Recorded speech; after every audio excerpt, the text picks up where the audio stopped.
A lawyer walked into her apartment on a Tuesday morning, set 9 pages on her kitchen table, and left without saying a word. No phone call, no warning, no goodbye from the man she had shared a bed with for 2 years. Kang Jae-Hyun, one of the most feared men in all of Asia, had just ended their marriage through a stranger in a gray suit. Zuri Adebayo signed nothing that day. She sat at that table for 4 hours, staring at papers that told her the person she loved most had decided her fate without once looking her in the eye. 4 days later, she found out she was pregnant. She still said nothing. And now, 8 months later, she was riding an elevator to the 42nd floor of his tower, carrying his child, his secrets, and the pen she intended to use to walk away forever. She had no idea someone had been counting on her to do exactly that. If this story already has you holding your breath, you are exactly where I want you. Subscribe to this channel right now, hit that like button, and drop your city or country in the comments below. I want to see how far this story travels. And stay with me, because what happens next inside that office on the 42nd floor will change everything you think you know about this marriage. The elevator doors opened, and Zuri stepped out like someone who had rehearsed this moment 100 times in the mirror. She wore a charcoal wool coat, the long one, the one that's still buttoned at the top even now, and she kept it closed because the coat was the only armor she had left. Underneath it, her belly pressed forward in a way that made every small movement deliberate.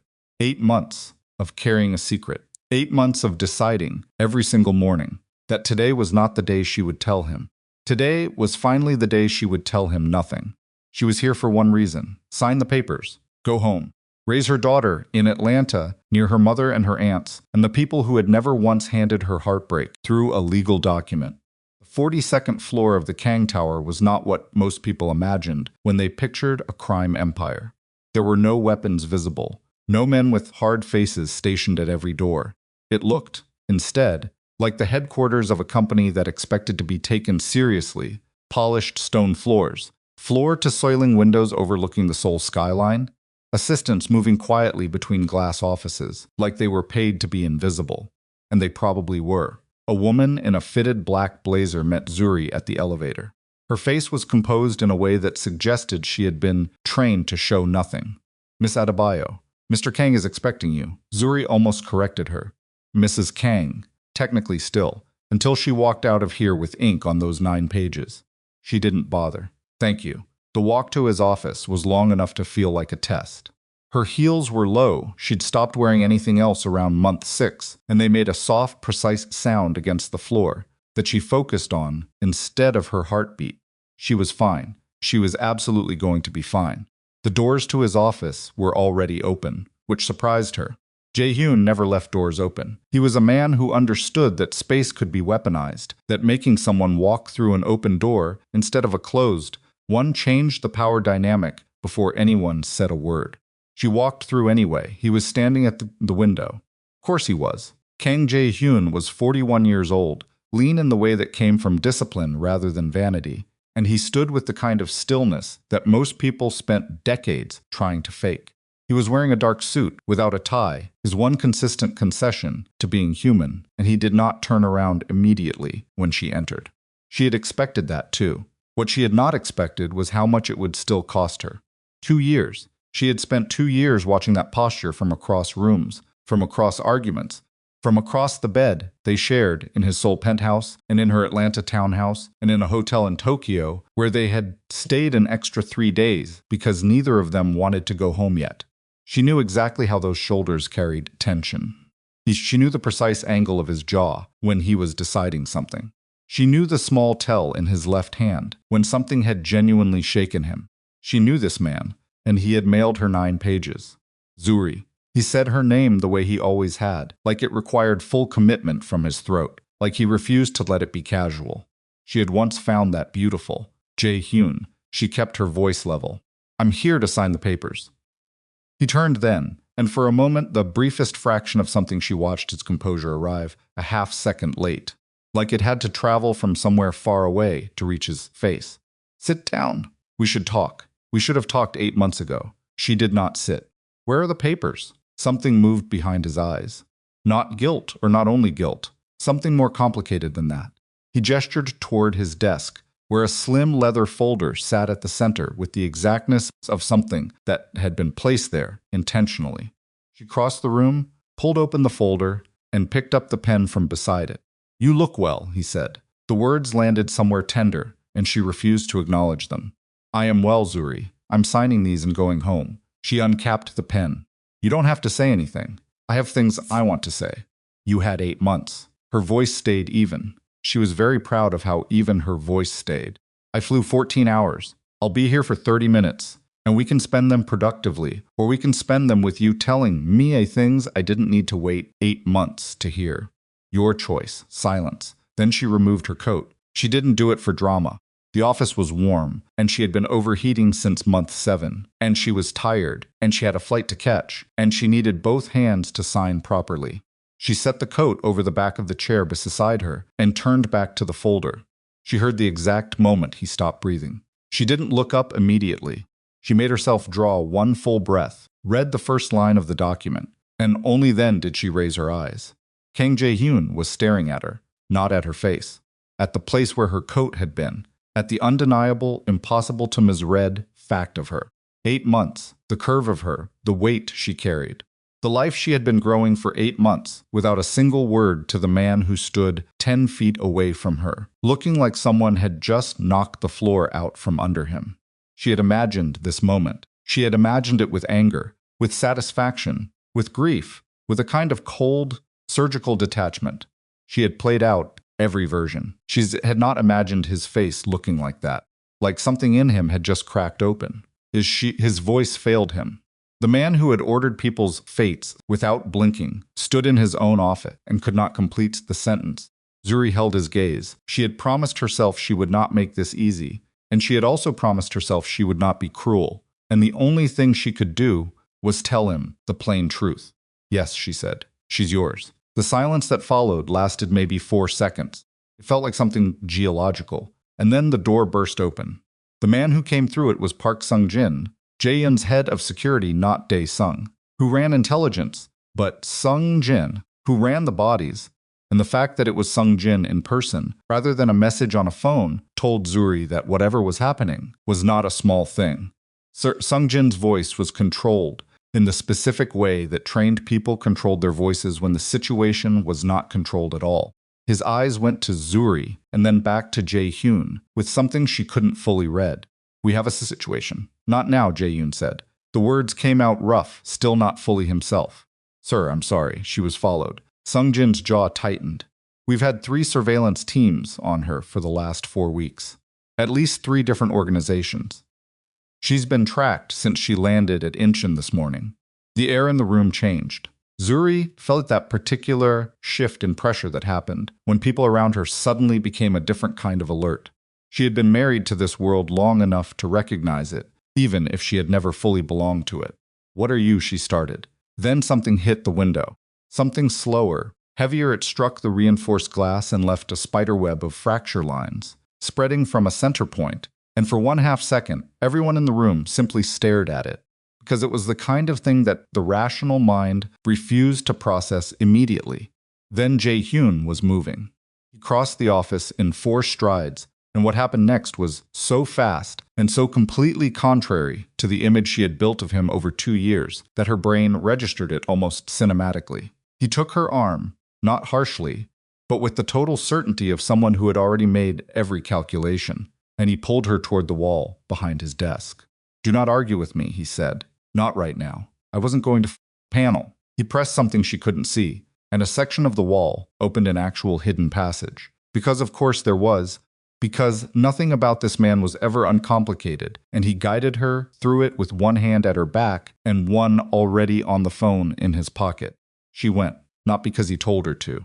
Because whoever had thrown something at a window on the 42nd floor of a reinforced tower had clearly planned him to, and Zuri Adebayo was many things. But she was not stupid, and she was 8 months pregnant, and her daughter's life was not a point she was willing to make by staying in a room with cracked glass. The passage was narrow and cold, and led downward at an angle she hadn't expected. Behind her, she could hear Sung-jin's voice relaying information in rapid Korean. And underneath it, the sound of the office descending into the controlled chaos of professional crisis management. Jae-Hyun walked beside her in the dark, with one hand at her elbow. She wanted to pull away from him. She told herself she would, as soon as they reached wherever they were going, and the immediate crisis resolved itself, and she could be angry properly, instead of frightened and angry at the same time. "Who was following me?" she asked. "I don't know yet." "How long have you known I was being followed?" A pause that lasted exactly 1 beat too long. Sungjin said 4 weeks, she said. "How long have you known?" Another pause. "Jae-Hyun, we will talk when we reach the car." "We will talk now, Zuri." He stopped walking. In the dim passage, his face was half shadow, and the expression on it, the one he hadn't quite controlled yet, the one that had appeared when he first saw her belly, was still there underneath the professional mask. "There are things I need to explain to you. I understand that. I am going to explain them. But right now, my only priority is getting you somewhere that no one knows about, and I cannot do that and have this conversation simultaneously. So I am asking, not telling you to please wait." She studied him. She was good at reading people. It was, in a technical sense, her profession she was trained to find.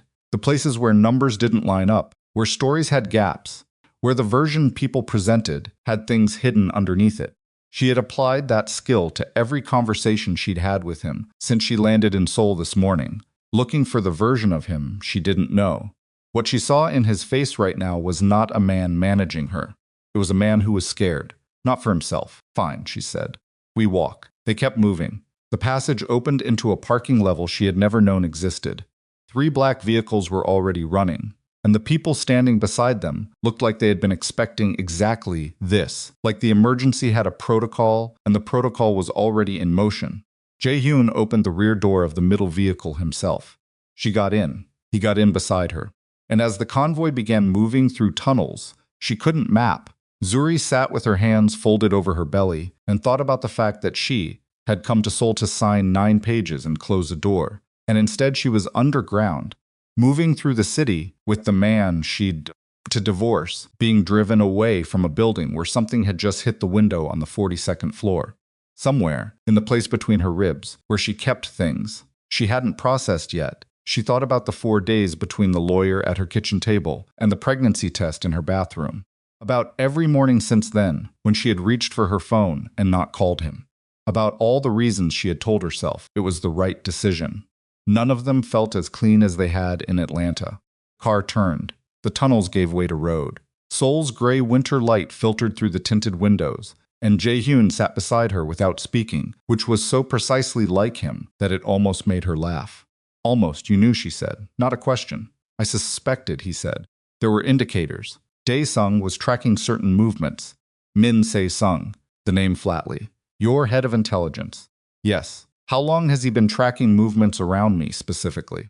Jae-Hyun turned to look at her. His expression was careful again. Contained, but the containment was doing more work than usual, and she could see the effort. "That," he said, "is one of the things I need to explain to you." "Then start explaining." He looked at her for a long moment. Outside, Seoul moved past them towers, traffic, the ordinary machinery of a city that knew nothing about the 42nd floor, or the hidden passage, or the woman in the back of the car who was carrying the Empire's heir while the Empire's enemies counted her footstep. "The divorce," he said, "was not what you think it was." She had suspected something like that sentence was coming. She had built walls against it for 8 months. She had rehearsed her response to any variation of it, the anger, the cold dismissal, the measured explanation of why his intentions didn't excuse his actions. She was ready. She just hadn't expected the particular way it would land when it arrived quietly, in the back of a car underground, within the truth, even when the truth was going to cost him. "It never is," she said, and she looked out the window and waited for the rest. The safe house was 4 hours south of Seoul, and by the time they arrived, Zuri's back ached in the particular way. It had been aching for 3 weeks, a deep, insistent pressure that her doctor had told her to monitor and that she had been choosing to interpret as manageable. She said nothing about it. She was not going to add that particular vulnerability to the current situation. Jae-Hyun's men moved through the building first. She waited in the car with a woman named Ji-yeon, who introduced herself as the team medic, and whose eyes tracked Zuri's posture with the professional attention of someone who had been specifically briefed. He arranged for a medic, Zuri said. Jae-Hyun looked at her carefully. He called ahead from the tunnel. She absorbed that information and set it aside. Inside, the building was spare and functional, nothing decorative, everything deliberate. Maps on walls, communication equipment on tables, the kind of space designed for problems rather than comfort. Jae-Hyun stood at the center of it, on the phone, speaking quietly. He tracked her across the room with his eyes the entire time she was walking toward a chair and lowering herself into it. And when the call ended, he crossed to her immediately. Tell me about the divorce, she said. He pulled a chair out and sat across from her. No desk between them, no assistants. Just the two of them in a room, with humming equipment and the distant sound of his security team working through the building. He pressed his hands flat on his knees. 3 months before the papers, he said, Dae-Sung came to me with intelligence. He said specific groups we had ongoing conflict with, had identified you as a leverage point. That as long as we were married, you were a target. That they were actively planning something. Zuri waited. The recommendation was that we separate publicly, quickly, and completely. That a clean divorce with you, return to America, would remove you from the board. That they would have no reason to come after you if there was nothing between us. She said nothing. She was listening with the part of her brain that collected information before judgment. I believed him, Jae-Hyun said. I made the decision. Without asking me. I believed that asking you would result in you refusing. That you would argue. That I would argue. Her voice stayed flat. Because I'm an adult person with the ability to assess my own risk and make my own choices. Yes, he didn't deflect it. That's why I didn't ask. The honesty was the worst part. She had prepared for his version of events that cast him as noble and careful and correct. She had not fully prepared for him to sit in front of her and say, plainly, that he hadn't asked because he knew she'd push back and he hadn't wanted to hear it. You sent papers through a lawyer, she said, to my kitchen. I know, you didn't call, you didn't come. You sent a man in a suit to my kitchen to leave 9 pages and leave. I know, Zuri, because you thought if you called me I might convince you.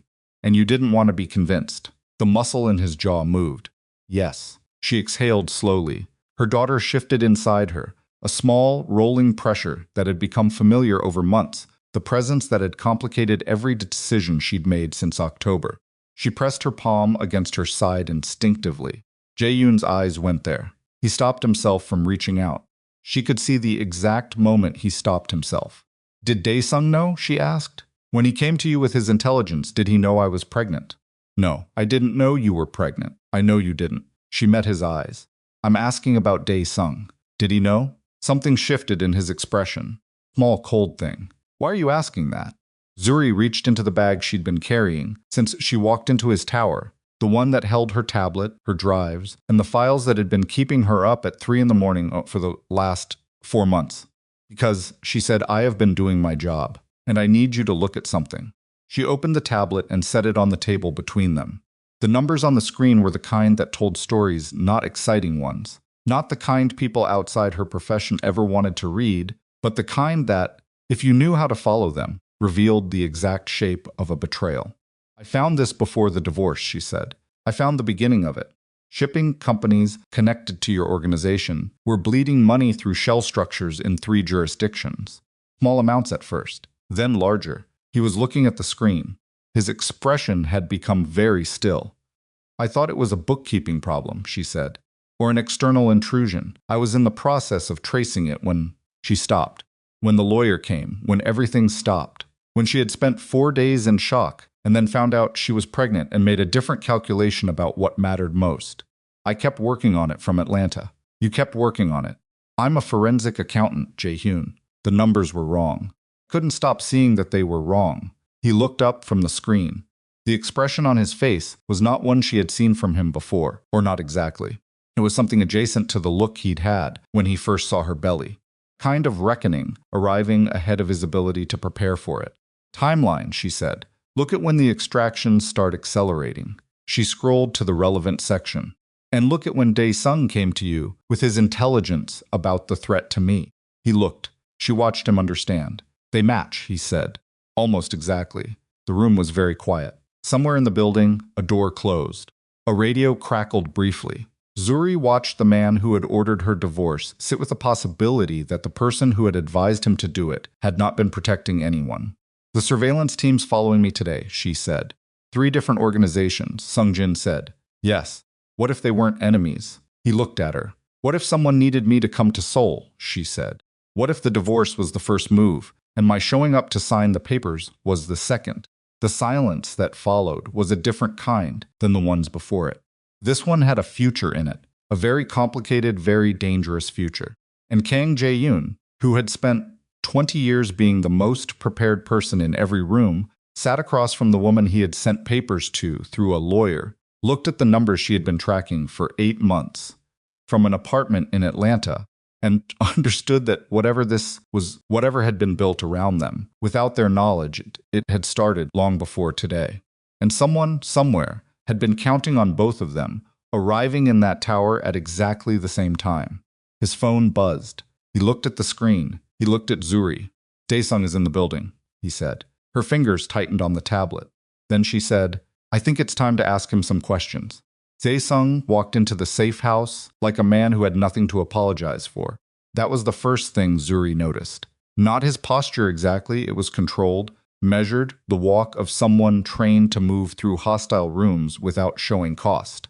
But underneath the control was something she recognized from years of sitting across tables from people who had been caught doing things they believed were justified. A particular kind of stillness that wasn't calm.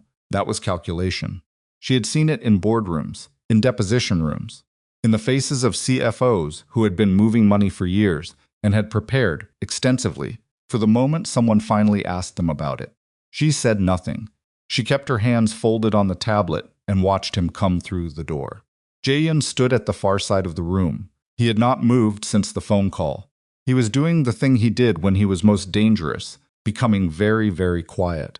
Sung-jin came in behind Dae-sung and positioned himself near the door in a way that was not quite blocking it, but was close enough to make the point. Dae-sung looked at Zuri first. A brief assessment, the kind that tried to look like acknowledgement. Then he turned to Jae-Hyun, sir. I came as soon as I heard about the tower. His voice was even. Professionally concerned. The surveillance teams were working on identifying the organizations. There were at least 3 distinct. Sit down, Dae-sung, Jae-Hyun said. Something flickered across Dae-sung's face. It was there and gone in under a second surprise at the tone, maybe. Or the first edge of something that understood this was not a briefing. He sat. Jae-Hyun didn't. Remained standing, which in any room meant something, but in a room with Kang Jae-Hyun it meant considerably more. He let the silence sit for a moment that stretched past comfortable and kept going. Tell me about the threat assessment, he said finally. The one you brought me, 3 months before the divorce. Dae-sung's expression settled into professional seriousness. The Cheong group had identified Zuri as a potential leverage point. We had intercepts. Show me the intercepts. A pause. The kind of pause that most people wouldn't catch. Zuri caught it. The original files were archived after the decision was made, Dae-sung said. Standard protocol. I can pull them, it will take. You archived threat intelligence on an active target. Jae-Hyun's voice was quiet. Not loud. Never loud. Before the threat was resolved. The threat was resolved. The separation removed her from... She was followed from Incheon this morning, Jae-Hyun said, by 3 teams, while she was supposedly untouchable in America. The room was very still. Zuri watched Dae-sung's hands. They were on his knees, flat, relaxed. She had been watching them since he sat down. They were too relaxed. The hands of someone who had decided, before entering this room, exactly how relaxed they were going to be. That's a recent development, Dae-sung said. The situation has evolved. Has it? Jae-Hyun moved then, crossing the room in a way that wasn't threatening. In the conventional sense, he didn't raise his voice, didn't change his expression, but Dae-sung's shoulders shifted almost imperceptibly, and Zuri noted it. Or is it the same situation it has always been, and the story I was told about it is what evolved? Sir, I don't understand what you're suggesting. I'm not suggesting anything. Jae-Hyun stopped in front of him. I'm asking you to explain the discrepancy between the intelligence you brought me and the fact that my wife has been surveilled for weeks by parties unknown. In the country you told me she would be safe in. Dae-sung looked at Jae-Hyun steadily. I stand by the assessment I made at the time. Then walk me through it, every source, every intercept, every decision point that led you to recommend I dissolve my marriage through a lawyer instead of a conversation. The silence that followed was a different texture. Dae-sung looked at Jae-Hyun, and then just once, just for half a second, his eyes moved to Zuri and the tablet in front of her. She kept her face neutral. The details would be better discussed privately, Dae-sung said. There's nothing in this room that isn't mine, Jae-Hyun said. Including this conversation, Dae-sung's jaw tightened. It was the first thing about him that wasn't perfectly managed. Sir, with respect. She is a civilian. These are sensitive. She's my wife. The words landed differently than they would have this morning. Before the elevator and the coat and the cracked window. Before the underground passage and the 4-hour drive and the numbers on the tablet that told a story no one had authorized. Zuri felt something in her chest she didn't have a name for yet. She's the woman you insisted I remove from my life, Jae-Hyun said for her protection. And I'm now asking you, in front of her, to explain the intelligence that led to that recommendation. If the intelligence was sound, this should be straightforward. Dae-sung said nothing. The silence went on long enough to mean something. Jae-Hyun looked at him for a moment, and then he stepped back, turned, and looked at Zuri. She turned the tablet around and slid it across the table toward Dae-sung. He looked at the screen. She had cued the page she needed, the transaction records, the timeline. Precise, meticulous record of money moving through shell structures in ways that left marks if you knew what marks to look for and were patient enough to follow them backward through 12 layers of corporate obscurity. This is from your organization's shipping subsidiary, she said. Kang Maritime Holdings, registered through a parent in Singapore. The sub-entities are in Belize, Cyprus, and a lovely little structure in Luxembourg that technically doesn't list anyone's name, but leaves a pattern in its transfer timing. That's very, very distinctive. Dae-sung looked at the screen. He looked at it for a long time. The extractions began 18 months ago, Zuri continued. Small, irregular. The kind of thing that looks like vendor discrepancies or currency conversion losses, if you're not specifically looking for intent. Then, around the 14th month, the volume changed. Not dramatically, nothing that would trigger automated flags. Pattern shifted, more systematic, more confident. She watched his face. Like whoever was doing it had stopped being afraid of getting caught. The muscle below Dae-sung's left eye moved once. Where did you get this? He said. I'm a forensic accountant, she said. I got it from the numbers. These files are proprietary. My husband shared access to the organizational's accounts when we were married, she said. As a condition of understanding the business I was becoming affiliated with. That access was never formally revoked, probably because the divorce papers were never signed. She paused. Would you like to talk about timing? Because I find timing very interesting. Dae-sung looked at Jae-Hyun. Sir, he said. His voice had changed slightly. The professional concern was still there, but underneath it now was something with an edge to it. You cannot seriously be suggesting this woman has been compiling unauthorized documentation on your organization's internal. I'm suggesting, Jae-Hyun said, that you answer the question she's implying, which is, why did the financial extractions and your intelligence recommendation happen at the same time? Coincidence, the word coincidence, Zuri said, is the last refuge of people who haven't seen the spreadsheet yet.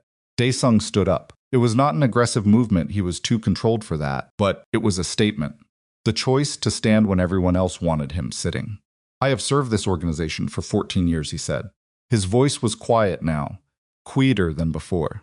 I have made decisions that protected this empire when it was vulnerable.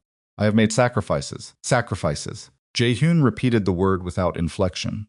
The divorce was a sacrifice. For the organization. For you. Dae-sung's eyes moved to Zuri, and something in them hardened into something that was almost honest. She made you soft. You started second-guessing. Started worrying about consequences that the old version of you never worried about.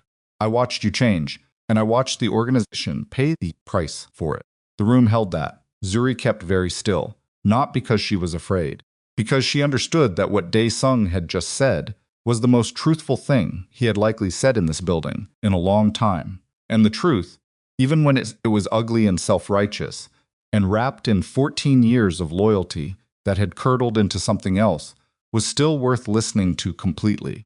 So you decided, Jae-Hyun said. Someone had to.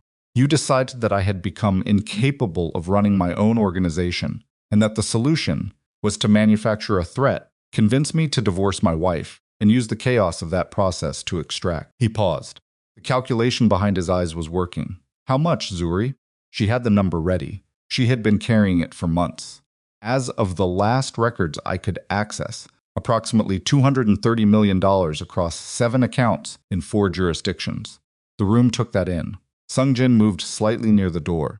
Dae-sung's composure did something complicated. It didn't break. He was too experienced for it to break, but it shifted. Became less like controlled calm and more like a structure bearing too much weight in one place. That is not don't, Jae-hyun said. Just the one word. Dae-sung closed his mouth. You will sit back down, Jae-hyun said. And we will go through every account, every transfer, every decision that you made with money that belonged to this organization, and you will explain each one. And while we are doing that, Sung-jin is going to contact every member of your team and confirm their location. Something happened in Dae-sung's face then. It was brief and it was small, and Zuri almost missed it. She didn't miss it. Her stomach dropped, not from fear, from recognition, from the specific sensation of a professional who has identified the pattern before the data fully confirms it. He's trying to send a message, she said. Everyone looked at her. Right now, she said. He's calculating whether he can do it without any of us noticing. He has a phone, a watch, something. There's a contact somewhere who needs to know this conversation is happening. Dae-sung's eyes went flat. Sung-jin crossed the room in 3 steps and had Dae-sung's jacket open before Dae-sung finished standing. It took approximately 8 seconds. A phone, a secondary device strapped inside the jacket, and a watch that was not the watch he had been wearing that morning. Zuri caught the look on Jae-hyun's face that confirmed it. Dae-sung said nothing while Sung-jin removed the items. He sat very still, and his stillness now was a different kind. Not calculated relaxation. The stillness of someone who has just had options removed. Who were you going to contact? Jae-hyun said. Silence. Dae-sung. More silence, but a different quality of silence, not defiance. Assessment. The silence of someone deciding what they could afford to give and what they needed to protect. Zuri watched him and thought about the numbers. About 18 months of careful extraction. About the infrastructure required to move $230 million through 7 accounts in 4 jurisdictions without triggering flags. About the fact that Dae-sung was a security man, not a financial architect, and the kind of structures she had traced through Kang Maritime Holdings required someone who understood money the way she understood money. Who helped you build the shell structure, she asked.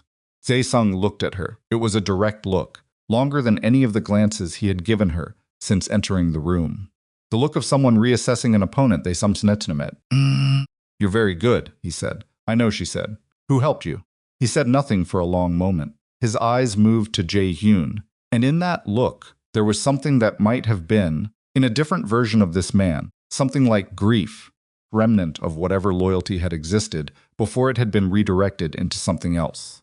I'll tell you, he said, under conditions. You're not in a position to set conditions, Jae-hyun said. I'm in a position where I know something you need to know before a specific time tonight, Dae-sung said. That gives me one condition, a small one, and you should take it. Jae-hyun looked at him. Before tonight, Jae-hyun repeated. There is a window, Dae-sung said. It opened when she walked into your tower this morning. Closes at midnight. He didn't look at Zuri. He looked at Jae-hyun. You need to understand who you're actually dealing with. The weight of that landed on everything in the room. Zuri felt it in the specific way she had learned to feel the moment when a case stopped being about numbers and became about something human underneath the numbers. The moment when what she had been tracking on paper became real in a way that had consequences for people who were not her. One condition, Jae-hyun said. Safe passage out of Korea. Denied, Jae-hyun said immediately. Then you won't know who built the structures, and you won't know what's planned for tonight. And by morning, everything I help build will belong to someone else. And you will have. Reduced passage, Jae-hyun said. You will tell me everything. In exchange, I will not pursue you personally. The organization may pursue what is owed through whatever channels, but I will not put resources toward you specifically. Dae-sung looked at him for a long moment. Your word, Dae-sung said. My word, Jae-hyun said. Whatever history was between those 2 words, 14 years of it, apparently settled something. Dae-sung exhaled through his nose, a small sound, almost nothing. Seo Miran, he said. Zuri's fingers went still on the tablet. Say that again, Jae-hyun said. His voice had not changed in volume. Something else about it had changed. Miran, Dae-sung said. She designed the financial architecture. She's held the accounts for 11 months. Everything you're looking at on that tablet goes through her. He looked at Zuri, which means your access points are already known. She's been watching the same records you have. She knows you came to Seoul. She's been waiting for you to get this far. Seo Mi-ran. Zuri ran the name through her memory. She had been through the organizational charts carefully, methodically, without access to the most restricted levels. She knew the name, CFO, for 6 years. Institutional knowledge. Complete access to financial architecture. The person who would have to sign off on any structural changes to the holding entities Zuri had been tracing. Person who had been watching her trace them. She knew I was coming, Zuri said. It wasn't a question. She's known since you booked the flight, Dae-sung said. She flagged the moment your access credentials were used on the records. 3 months after the divorce. She's been building toward today. What happens at midnight? Jae-hyun said. Dae-sung looked at him steadily. She transfers the remaining liquid assets out of reach of every jurisdiction your organization operates in. The window is open because Zuri is here, which means the divorce papers are either signed or unsigned, which means the ownership structures on several holding companies are in a state of legal ambiguity that Mi-ran's lawyers can exploit. He paused. She's been waiting for Zuri to come to Seoul for 2 months. She needed both of you in the same room at the same time, with the legal situation unresolved. The silence was very complete. Zuri heard her own heartbeat in it. She heard the distant radio. She heard Sung-jin's breathing near the door. She heard Jae-hyun absolutely nothing, because when he was most processing, he made the least sound. She needed me to come here, Zuri said quietly. The surveillance teams, Dae-sung said. She sent 2 of them herself, hired through third parties. Point wasn't to follow you. The point was to make sure we spotted them, that Jae-hyun found out, that you ended up exactly here in a safe house, off the official record, while the tower and its documentation and its communication channels are all technically in emergency protocol. He looked at the table. In emergency protocol, certain authorization hierarchies shift. Mi-ran's access expands, the window she needs opens. Jae-hyun had gone very still in the way that preceded decisive action. Zuri had seen it once before in Tokyo, during a business dinner, where something had gone wrong in a way she hadn't fully understood at the time. The absolute, composed stillness of a man deciding what happens next. Where is Mi-ran now? He said. I don't know her exact location, Dae-sung said. I knew the plan's shape, not every coordinate. What's her leverage? Jae-hyun said. If we move against her directly, what does she have? Dae-sung looked at him. Something in that look made Zuri's back tighten. Not the physical ache that had been with her all day. Something different. Something that came from watching the face of a man, deciding whether to give the worst part of his information, the part he had been holding back, because it was the part that actually mattered. She has Amani, Dae-sung said. The tablet slipped. Zuri caught it. Her hands were very steady. She was very consciously keeping her hands very steady. Amani Brooks, her best friend since the 3rd grade.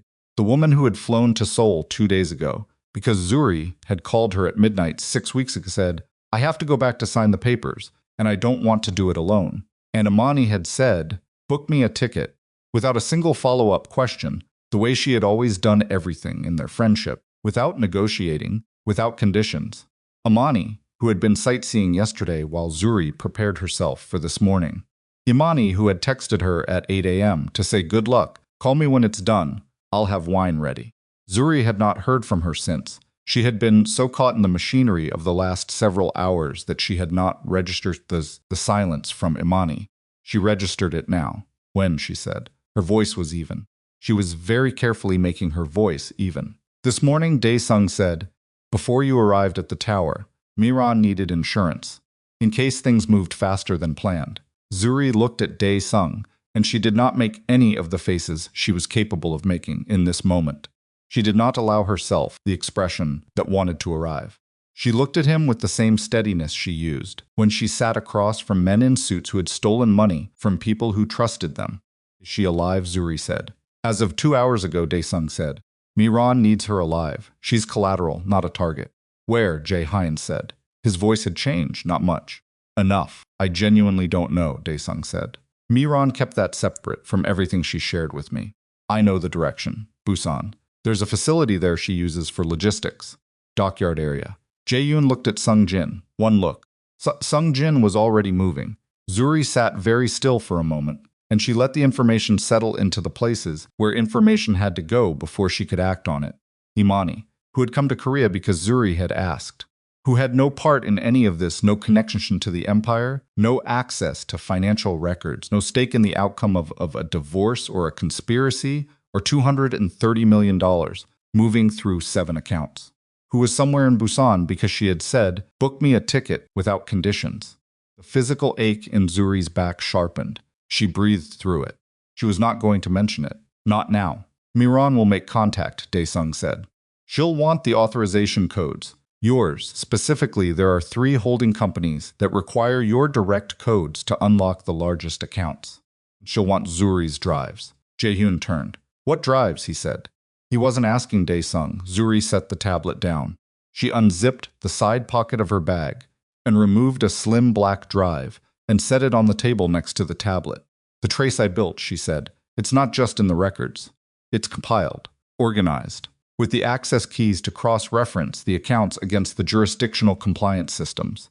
Without this, she looked at the drive. Without this and the keys I have memorized, the financial trail collapses. The accounts look like legitimate corporate structures. The shell entities look like routine business. Jae-Hyun was looking at the drive. She needs that to clean the money, he said. She needs it to destroy the evidence that the money was ever dirty, Zuri said. The drive isn't what she's after. The keys are, and they're not on the drive. She tapped her temple. In your head, Jae-Hyun said. In my head. The room absorbed this. Zuri had spent 4 months compiling the trace.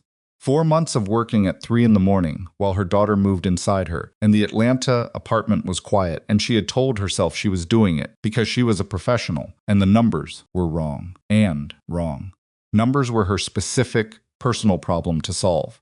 She had told herself she would decide what to do with it when the time came, when she knew what it meant, when she had enough to understand the shape of what had been built. She understood the shape now, and the shape included the fact that the information in her head made her the specific kind of useful to Seo Miran that had a different name in practice. She's going to contact us, Jae-Hyun said. It wasn't a question. Within the hour, Dae-sung said, based on the timeline. And she'll want an exchange. Yes. Jae-Hyun turned and walked to the window. It was a different window from the one in his tower, smaller, overlooking nothing more significant than dark countryside, but the posture was the same. The man standing at the glass, carrying the problem. Except this time he turned back around. Zuri, he said. She looked at him. I'm going to tell you what I'm thinking, he said. And then I'm going to ask what you think. And we're going to make a decision together. The specific weight of that sentence, the choosing of those words, in that order settled somewhere in her chest alongside everything else she was carrying. She nodded. I want to move toward Busan, he said. I want to get ahead of Miran's timeline. I have men here and I can pull more in transit, but the numbers won't be favorable. She's had longer to prepare. He paused. The financial piece, the freeze you mentioned. The compliance holds. Can you do that remotely? With the right setup, she said. And time. The accounts are spread across 4 jurisdictions with different compliance windows. Singapore resets at 10 a.m. their time, Luxembourg at 6 p.m. theirs. The Cayman structure is the complicated one. There are layers I'd have to work through sequentially. How long if I start now and work through the drive? 3 hours. Maybe 4. We have until midnight. Then it's tight but possible. She looked at him steadily. If I'm not interrupted. He nodded slowly. Then he looked at Dae-sung. Dae-sung, who had started this. Who had watched Jae-Hyun change and decided that the change was weakness and that the weakness needed correcting and that the correction required dismantling everything: the marriage, the financial architecture, a woman's safety, a friendship, the ordinary human assumption that the people closest to you are not actively building the floor out from underneath you. Jae-Hyun looked at him for a long moment. Put him somewhere secure, he said to Sung-jin. Not harsh, just final. He's told us what he knows. Sung-jin moved. Dae-sung stood. He looked at Jae-Hyun once more, and in that look there was still, underneath everything, the ghost of 14 years. It didn't excuse anything. It existed anyway, the way things did. For what it's worth, Dae-sung said, I did believe the divorce would protect her. At first, Jae-Hyun said. Dae-sung had nothing to add to that. Sung-jin took him out. The room was quiet. Zuri opened her drive. She pulled up the first compliance layer. Her fingers found the keys without hesitation. 4 months of working these same sequences at 3 in the morning had put them somewhere in her hands as much as her memory.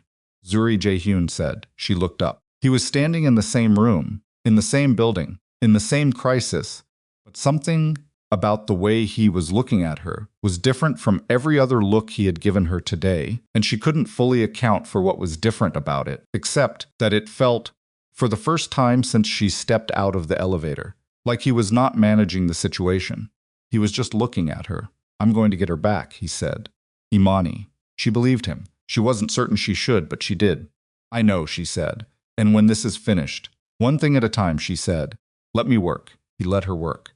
And in the quiet of the safe house, with Jae-Hyun on the phone, pulling together the men he could trust, and Zuri's fingers moving across the keyboard, threading through jurisdictions and compliance windows, and the financial infrastructure of a conspiracy that had been built around both of them, Zuri's phone lit up on the table beside the drive.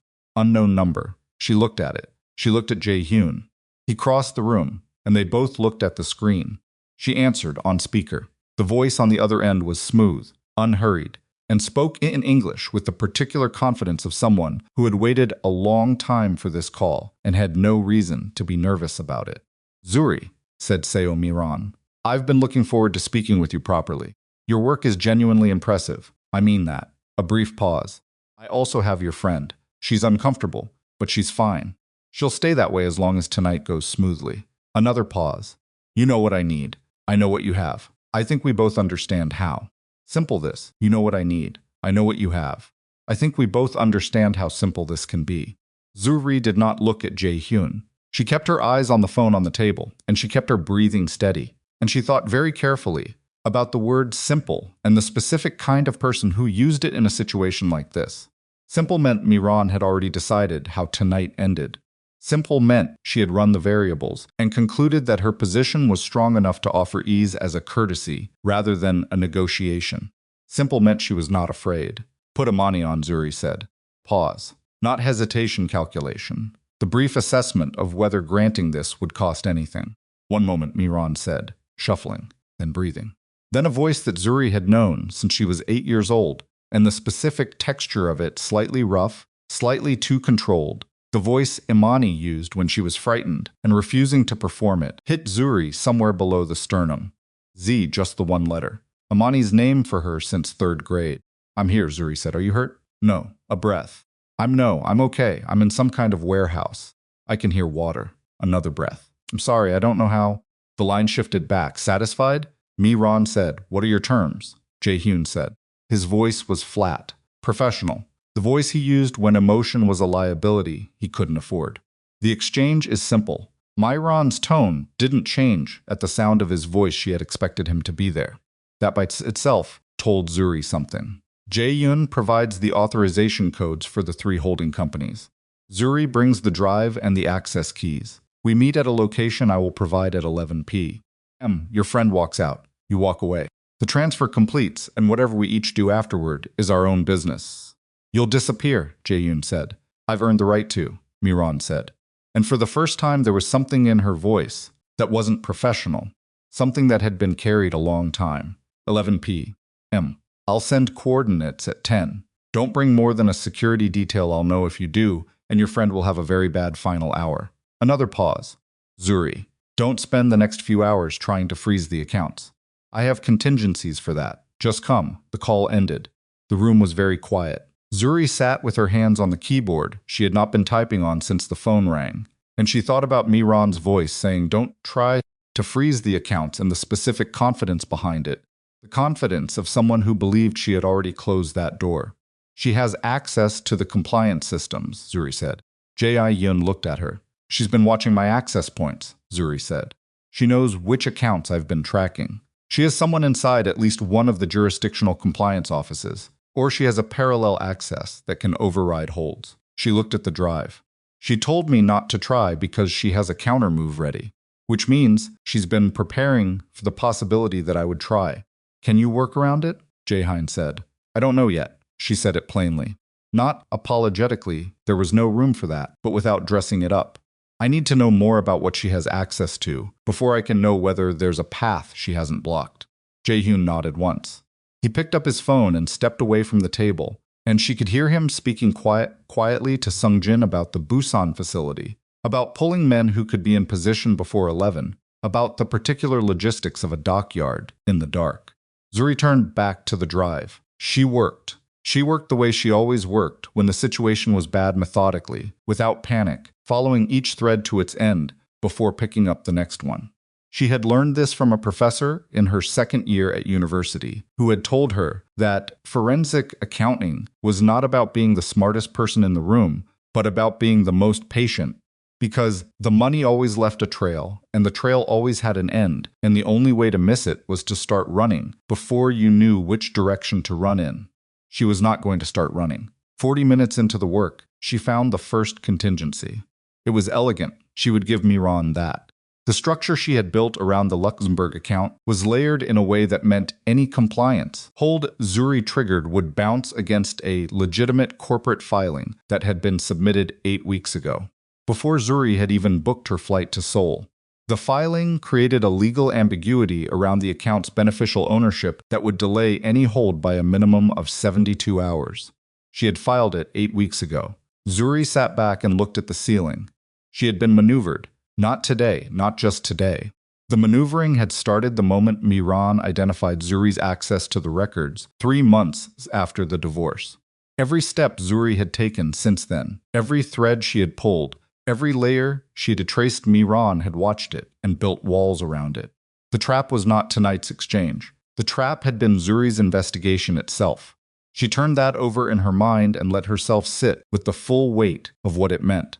4 months of work. 3 a.m. mornings in Atlanta while her daughter pressed against her ribs, and she told herself she was following the numbers because that was her job, and the numbers were wrong. 4 months of building a case that she had believed was a weapon. Miran had turned it into a map, had used Zuri's own thoroughness to identify exactly what she knew, exactly what she didn't know, and exactly which access keys Zuri had assembled in her memory that Miran couldn't reconstruct without her. Zuri pressed her palm against her belly. Her daughter moved, a slow rolling shift, and Zuri breathed through the movement and thought about the specific quality of fury she was feeling, not hot, not explosive, cold, precise, very personal kind, that came from understanding that someone had used her competence against her. She picked the keyboard back up. If she couldn't freeze the accounts before the exchange, she needed to find a different angle, something Miran hadn't built a wall around. Something she hadn't anticipated because she had been focused on the financial architecture and hadn't considered that Zuri would have a reason to look somewhere else. She started looking somewhere else. Jae-Hyun came back to the table at just past 9 p.m. He looked at her face and did not ask how she was doing in the social sense. He sat down across from her and said, "What did you find?" "The Luxembourg hold won't work," she said. "She filed a corporate preemption 8 weeks ago. The Singapore account has a mirror structure. I'd need 72 hours minimum to untangle it through legitimate channels." She paused. "The Cayman structure is different." "Different how?" "It's cleaner, simpler," which is counterintuitive. You'd expect the most complex structure for the largest holding. She turned the tablet toward him. "Cayman account holds 63 million. It's the smallest of the 7, but the compliance window there opens and closes independently of the others. And Miran's contingency filing there is." She stopped. "It's not there." Jae-Hyun looked at the screen. "Or she didn't think she needed one," Zuri said. 63 million is the smallest account. If she's moving everything simultaneously, maybe she calculated the risk on the smallest account was low enough that the filing wasn't worth the exposure. "Can you freeze it before 11? Yes. It won't stop the transfer. But 63 million with a compliance hold attached in the Cayman system creates a record." She looked at him. "A record that attaches to every transaction she processes tonight. If she moves the other money and triggers the Cayman hold, every jurisdiction that receives funds has to acknowledge the hold. The money becomes traceable, not frozen but visible." Jae-Hyun understood. She could see him understanding. "She loses the ability to clean it." "She loses the ability to clean it cleanly," Zuri said. "The money moves, but it carries a flag through every institution that touches it. Every bank, every holding company, every beneficial owner in the chain gets a compliance inquiry attached." She paused. "It doesn't give us the money back tonight." But it makes the money a liability instead of an asset. And it makes every person who helped her move it a person with a compliance inquiry attached to their name. She didn't account for this. She didn't think the smallest account was worth protecting. Zuri turned the tablet back toward herself. People who build large things sometimes forget the small doors. Jae-Hyun was quiet for a moment. Do it. I intend to, she said. She began working the Cayman thread. Behind her, she could hear Jae-Hyun on the phone, quiet, rapid. The Korean she could follow in outline, if not in every word. He was talking about the dockyard, about positions, about the number of men he could assemble in the time available. She kept her eyes on the screen and her fingers on the keys and let the background of his voice be exactly what it had been. Periodically, during their marriage, the sound of him managing his world while she managed hers, in the same room, without collision. She missed that specific sound more than she had admitted to herself. She was not going to think about that right now. At 9:47, Jae-Hyun received the coordinates. He brought them to her without preamble and set his phone on the table next to the drive. An address in Busan, a dockyard district, a specific warehouse identifier. She looked at it and looked at him. We need to go, he said. It was not an order. It was the statement of a fact that they both already knew. I need 12 more minutes on the Cayman thread, she said. We have 13, he said. She worked for 12 minutes and 40 seconds. The compliance hold filed at 9:59. Cayman time, which was 10:59 in Korea, which gave them 59 minutes until the exchange, and it went through cleanly and attached to the account with the quiet, invisible efficiency of a flag on a record in a database that no one would check until morning, and when they checked it, the entire downstream of tonight's transaction would carry its mark. She closed the drive. She put it in her bag. She put on her coat. Convoy South was 4 vehicles. Jae-Hyun had 19 men assembled by the time they left the safe house. She heard the number from Sung-jin, delivered quietly, with the particular tone of a professional who was accounting and not liking the math. Miran had more. Nobody said that out loud. It existed in the room, the same way the cracked window had existed, acknowledged without words, because the words would not improve it. Zuri sat in the back with Jae-Hyun beside her. And for the first hour of the drive, she worked on the drive again, not the compliance thread, which was closed, but the documentation, compiling the complete chain of evidence, organizing it in a format that could be delivered to 3 separate jurisdictional authorities simultaneously, automatically, at a time she set. Insurance. If tonight ended badly, the evidence would still get where it needed to go. Jae-Hyun watched her work without speaking. At some point, he handed her a bottle of water, and she drank half of it without registering the gesture until it was done. Thank you, she said. You haven't eaten since this morning, he said. I'll eat when Amani is out. He didn't push. One of the things that had been true about him, that had been genuinely, specifically true, in a way she had not always given him credit for, was that he knew when to push and when to hold. He got it wrong in the large things, the enormous marriage-ending things. But in the small ones, the daily texture of sharing space with another person, he had always been better than she expected. She had not thought about that in a long time. She had been too occupied with the large things. What are you thinking? He asked. She looked up. About the dockyard. What about it? Miran's been there before, Zuri said. It's not a location she found tonight. She chose it because she knows it. The exits, the sight lines, the acoustics. She'll have positioned people before I sent the coordinates. She paused, which means she's been planning for the possibility that this went to an exchange, that things went wrong enough that she needed a position.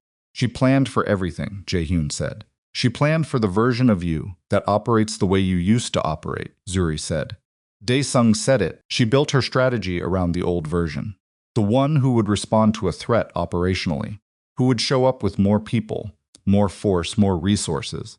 Jae-Hyun looked at her steadily. She has more people, Zuri said. More force, more resources. She's been building toward this for 18 months.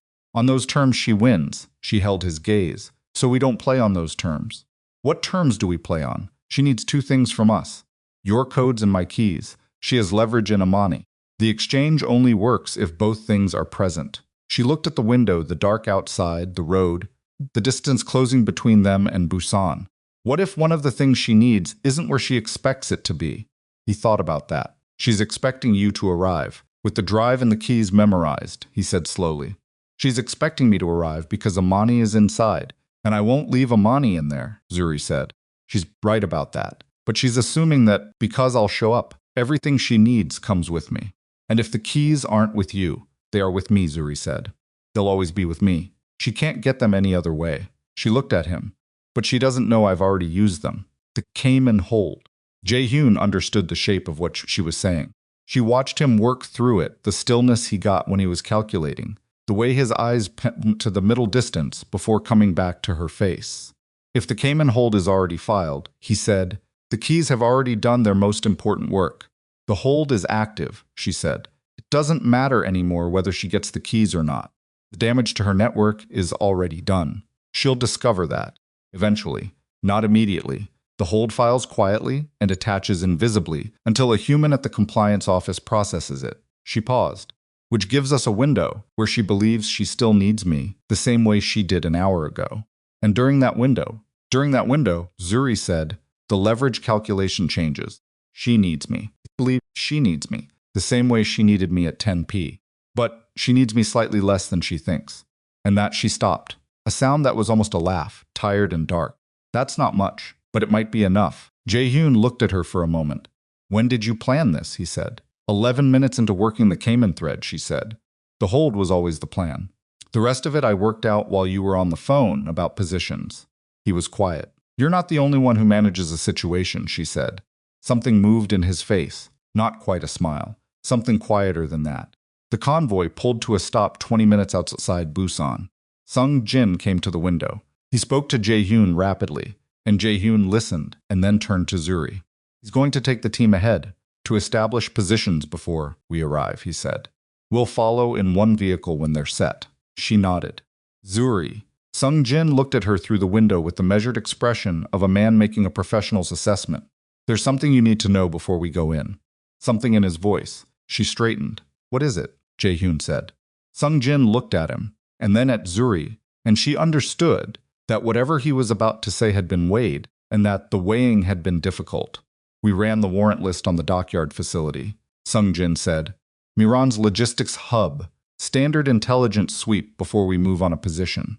And Jae-Hyun said, the facility is registered, Sung Jin said to a holding company. Third-level subsidiary, he paused. The parent company is Kang Maritime Holdings. The inside of the car went completely silent. Zuri heard her own breathing. Kang Maritime Holdings, the shipping subsidiary, whose account she had been tracing for 4 months. The entity at the top of the shell structure that led to every account Miran had been filling for 18 months. She's using your own property, Zuri said. She's been using it for a long time, Sung Jin said. We found 3 other logistics facilities in the last hour. Incheon, Gwangju, Daejeon. All registered through the same chain. She's been operating through Kang Maritime for at least. He looked at his tablet. 14 months. 14 months. Zuri did the math before she finished hearing the number. 14 months ago was 4 months before the divorce. 4 months before Daesung walked to Jae-Hyun's office with his threat assessment and his recommendation. 4 months before 9 pages arrived at a kitchen table in Atlanta. She was already embedded, Zuri said. When Daesung came to you, she was already inside the organization's property infrastructure. Jae-Hyun said nothing. The divorce wasn't just cover for the extraction, Zuri said. It was cover for her access. As long as you were married to me and I had financial oversight access, I was a risk to the whole operation. Getting rid of me cleared the field for the final phase. She stopped.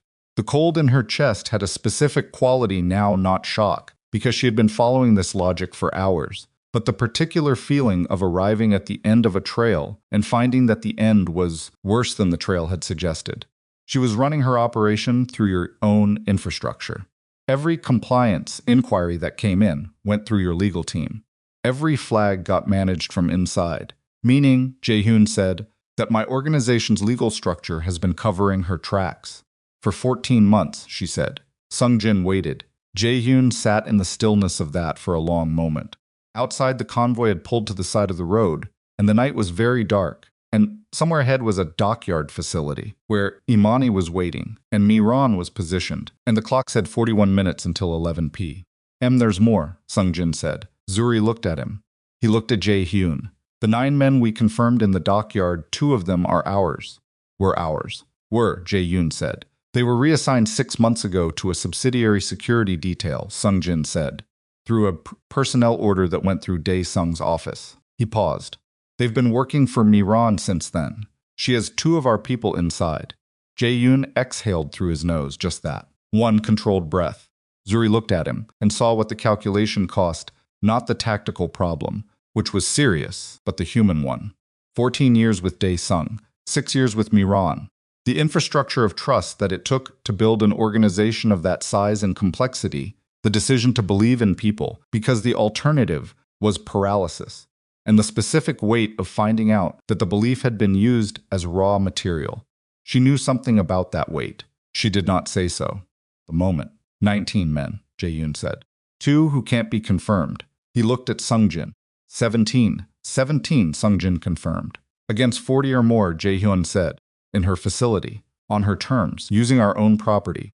Yes, sir. What's the facility layout? Sungjin pulled out a tablet of his own and showed him overhead maps, building schematics, the rough shape of the dockyard.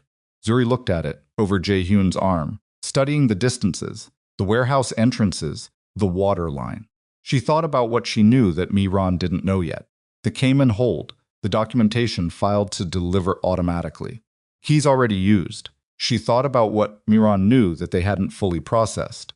Facility, the personnel, the property, the months of preparation. She thought about Amani in a warehouse, with water sounds, keeping her voice controlled, saying I'm okay the way she always said she was okay, which meant she was terrified and refusing to give anyone the satisfaction of seeing it. She'll expect us to wait for her contact at 11, Zuri said. Both men looked at her. She said she'll send the exchange location at 10, Zuri said. She already sent it. She sent it at 9:47, 43 minutes early, which means she wanted to give us the address and then watch whether we moved toward it before 11. She looked at Jae-Hyun. She's testing the timeline, seeing whether we're predictable. Are we? Jae-Hyun said. Not if we move now, she said. Sung, Jin and Jae-Hyun exchanged a look. She's positioned for 11, Zuri said. Her people are in place for an exchange at 11. A warehouse, with 40 people waiting in position for 60-plus minutes, is a warehouse where people get tired and cold and stop paying attention to the loading dock entrance on the east side because the exchange is happening at the main floor, and everyone knows the exchange is at 11. She looked at the schematic. She built her strategy around the old version of you, the one who would honor a timeline, because honoring timelines was a power statement. She looked at him directly. You don't have to be that version tonight. The night outside was quiet, cold, the kind of dark that existed between cities. Jae-Hyun looked at the schematic for a long moment. Then he looked at Zuri, a real look, not a tactical assessment, not the composed evaluation of a man managing variables. Just the look of one person seeing another. I'm not leaving you in the car, he said. I know, she said. I'm not asking you to. The perimeter. I'll stay at the perimeter, she said, behind your line.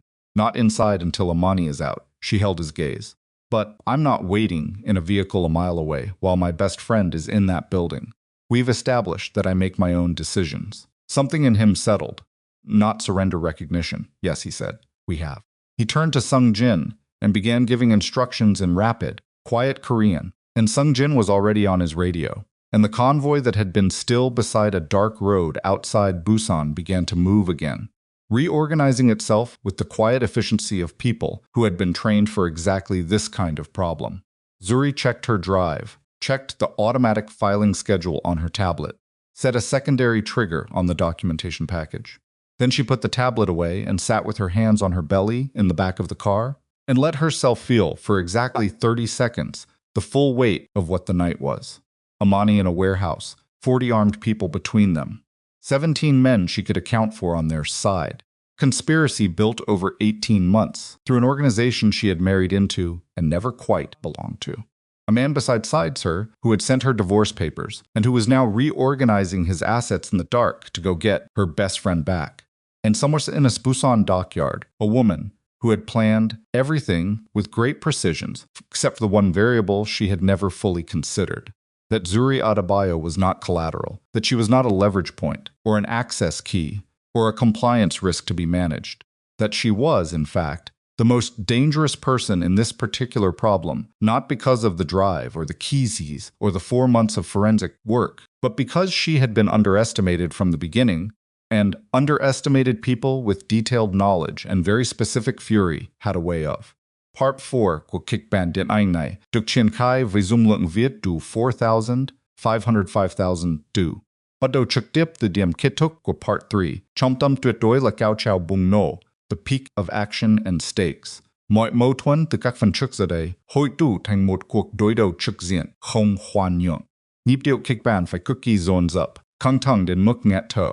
Chú ý chi giọng văn mi thô rap, tập trung vào những chi tiết bản năng, tiếng tim đập, sự đau đớn thể xác, mồ hôi hoa lên máu và sự quyết liệt trong ánh mắt. Nhân vật phải thực hiện những lựa chọn liều lĩnh nhất, chấp nhận đánh đổi mọi thứ để đạt được mục tiêu. Hội thoại trong phần này cần gay gọn, sắc bén, đôi khi là những tiếng hét hoặc những lời nói đứt quãng vì kiệt sức. Triển khai chi tiết từng phân cảnh hành động hoặc đối đầu tâm lý, scene by scene. Tuyệt đối không sử dụng gạch đầu dòng, tiêu đề phụ hay nhắc đến thực thể tôn giáo. Kết thúc Part 4 ở đỉnh điểm kịch tính, ngay trước khi trận chiến cuối cùng ngã ngũ. Hãy trình bày trực tiếp trong tin nhắn, viết cực kỳ chi tiết. Nếu đạt rồi hẹn phản hồi, hãy dừng lại ở một câu đáng giờ để tôi ra lệnh viết tiếp. Chỉ dẫn bắt buộc, đây là một câu chuyện điện ảnh hoàn toàn hư cấu, nhằm mục đích giải trí, không dựa trên bất kỳ sự kiện phi hay nhân vật có thật nào. Lưu ý đặc biệt quan trọng, nếu đạt đến giới hạn trả lời, không được dừng giữa câu. Hãy viết nốt câu đó hoàn chỉnh, không mở rộng nội dung. Message collapsed Part 4. The convoy killed its headlights 400 meters from the dockyard perimeter. They moved the last stretch in darkness, 3 vehicles rolling on gravel that Zuri could feel through the floor of the car more than hear. And in the silence inside the vehicle was the particular silence of people who had stopped planning and started executing. No more conversation, no more variables, just the dark and the cold and the distance closing between where they were and where they needed to be. Sung-jin had sent 2 men ahead on foot 20 minutes earlier. They reported back at 10:22. The east loading dock was exactly what the schematic suggested, a secondary entrance. Roll-up metal door, 1 guard posted outside, who had been standing in the same spot for the last 40 minutes and was currently looking at his phone. 1 guard, looking at his phone, because the exchange was at 11. Because everyone inside knew the exchange was at 11. Because Mi-ron had built a plan around a predictable man, and predictable men honored timelines. Jae-Hyun looked at Sung-jin, and Sung-jin nodded, and the first vehicle peeled off toward the east without a word exchanged about it beyond that nod. Zuri sat in the back of the second vehicle and watched the dockyard come into view through the windshield, dark buildings, working lights at intervals, the smell of salt water and diesel that reached her even through closed windows. Busan Harbor at 10:26 in the evening. She had been awake since 4 a. Her back had been aching for 6 hours. Her hands were cold. She was also, she noted distantly, more focused than she had been at any point in the last 8 months. Here, Jae-Hyun said. The vehicle stopped. He turned to her, and the interior light was off, but there was enough ambient light from the dock to see his face. He looked the way she had seen him look exactly once before in Tokyo, the night something had gone wrong at the dinner, and he'd had to make a decision fast, in public, without resources. Composed in the way that was not calm, but was its own kind of steady. Sung-jin stays with you, he said. You do not cross the perimeter line until I or one of the 3 men he designates tells you it's clear. Not clear as in better, clear as in confirmed. Understood, she said. He looked at her for a moment. The moment lasted slightly longer than tactical briefings required. Jae-Hyun, she said. Yes, don't make decisions for me in there. She held his gaze. Whatever happens, if something goes wrong and you're calculating whether to trade something for my safety, don't. I'm not the thing you protect by sacrificing. I'm the person you communicate with first. His jaw moved, he said. Say it like you mean it. I know, he said again. And the second time it was different, heavier. The weight of someone saying a thing they understand caused him to keep. He got out of the vehicle. She watched him move through the dark toward the building's main approach, absorbed immediately into the group of his men. And then the dark took him, and she was looking at the side of a warehouse and listening to Sung-jin doing quiet things on his radio beside her. She pressed her palm flat against her belly. Her daughter was still, had been still for the last hour, which the part of Zuri's brain that was always running the medical background track noted and filed without comment. Resting or waiting. Zuri was choosing to interpret it as resting. Sung-jin, she said. Ms. Adebayo, when your men go in, what's the signal? Power cut to the main building, he said.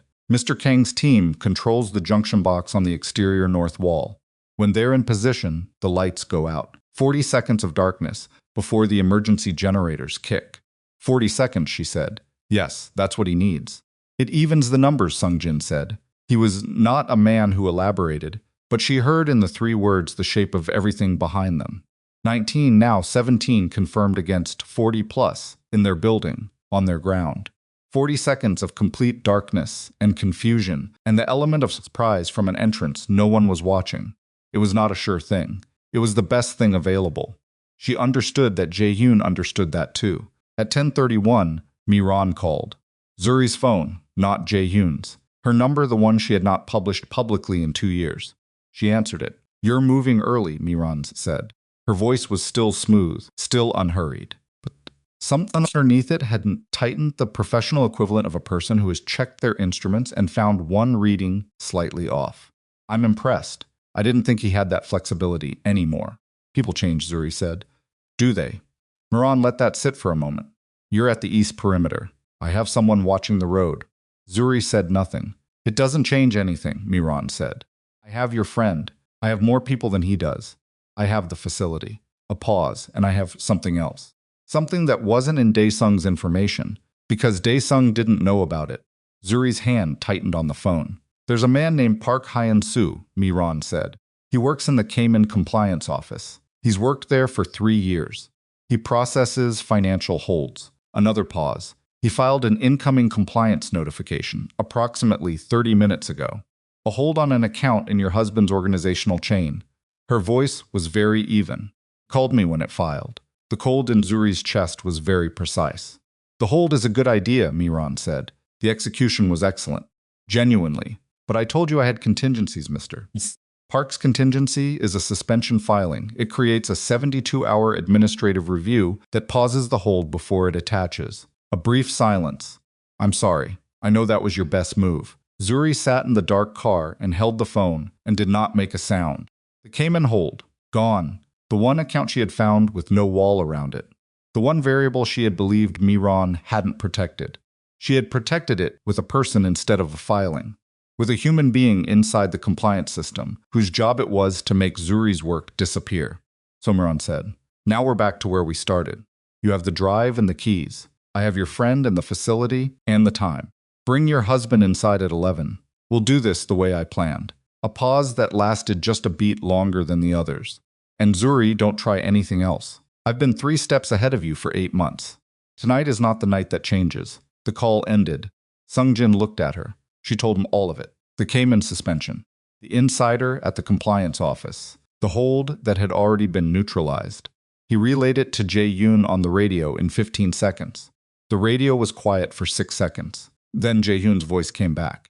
His voice on the radio sounded slightly different from his voice in person, flatter, compressed by the transmission, but the quality in it was clear enough. Does it change your part? He said. Zuri looked at the warehouse. The drive was in her bag. The keys were in her memory. The documentation package was set to file automatically at 6 a.m., regardless of what happened tonight. That hadn't changed. The evidence would still go where it needed to go. Mi-ran would still wake up tomorrow morning with compliance inquiries arriving from 3 jurisdictions, with the shape of the conspiracy fully documented and delivered. The money might move tonight, but the money would be marked. Because the Cayman hold was suspended, not voided, it existed in the system. Attached to the account, paused in administrative review. Every institution that touched the transfer tonight would see the review flag, even if the hold itself was suspended. The money would move dirty. Not frozen, but dirty. Not the outcome she had planned. Better than nothing. No, she said into the radio. It doesn't change my part. Then we move at 10:45, Jae-Hyun said. Tell Sung-jin. She told Sung-jin. At 10:43, a sound she felt before she heard it, a low concussion, somewhere inside the main building, like a door being hit hard from the wrong side. Then another. Then Sung-jin's radio erupted with voices, and he was out of the vehicle before she could ask, and she was left alone in the back seat with the dark and the harbor and the distant machinery sound of the dockyard at night. She counted. 1, 2, 3. The lights inside the warehouse went out. Not the exterior working lights, those stayed on, running off a separate circuit, but the main building went dark in the specific, total way of a controlled power cut, every window going black simultaneously. And then for 40 seconds the building was an opaque shape in the working light of the dock, and she counted the seconds because there was nothing else to do. 14, 15, 16, she heard shouting inside. Not words she could make out, but the texture of it, sudden, disorganized.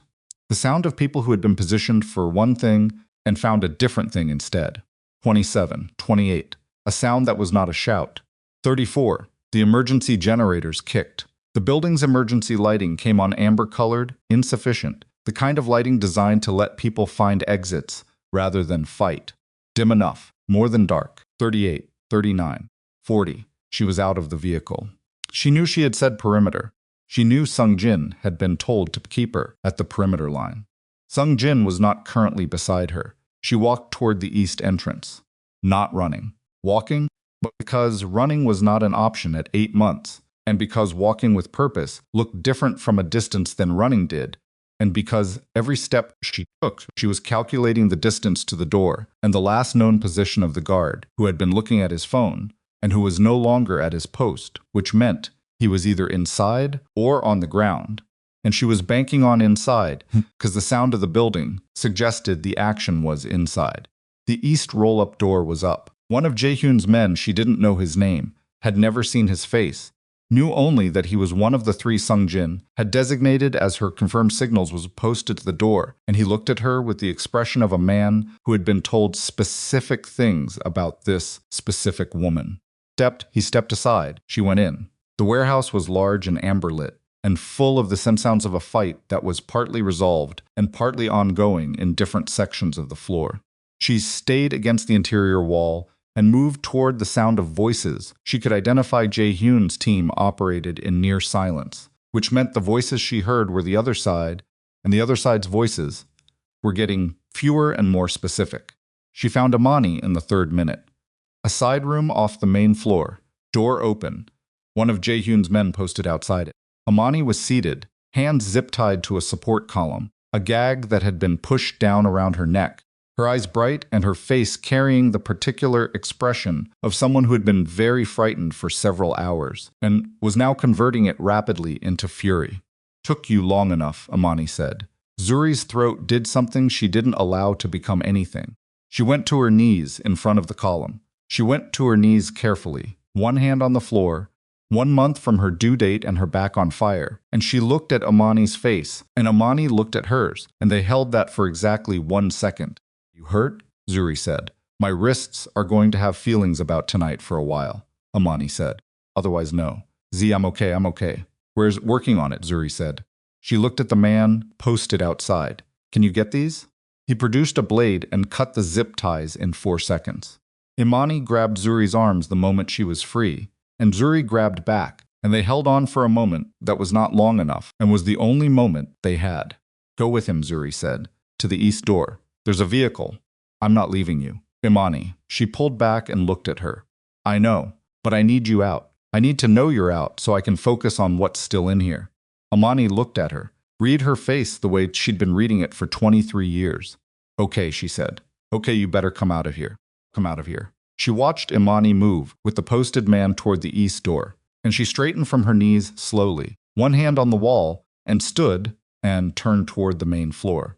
Jae-Hyun was visible across the warehouse. He was standing, which meant he was not hurt or not badly hurt, and he was looking at the far end of the floor, where Miran stood with 4 men behind her, and a position against the far wall that had the advantage of elevation, a raised loading platform, steel, a clear sight line across the main floor.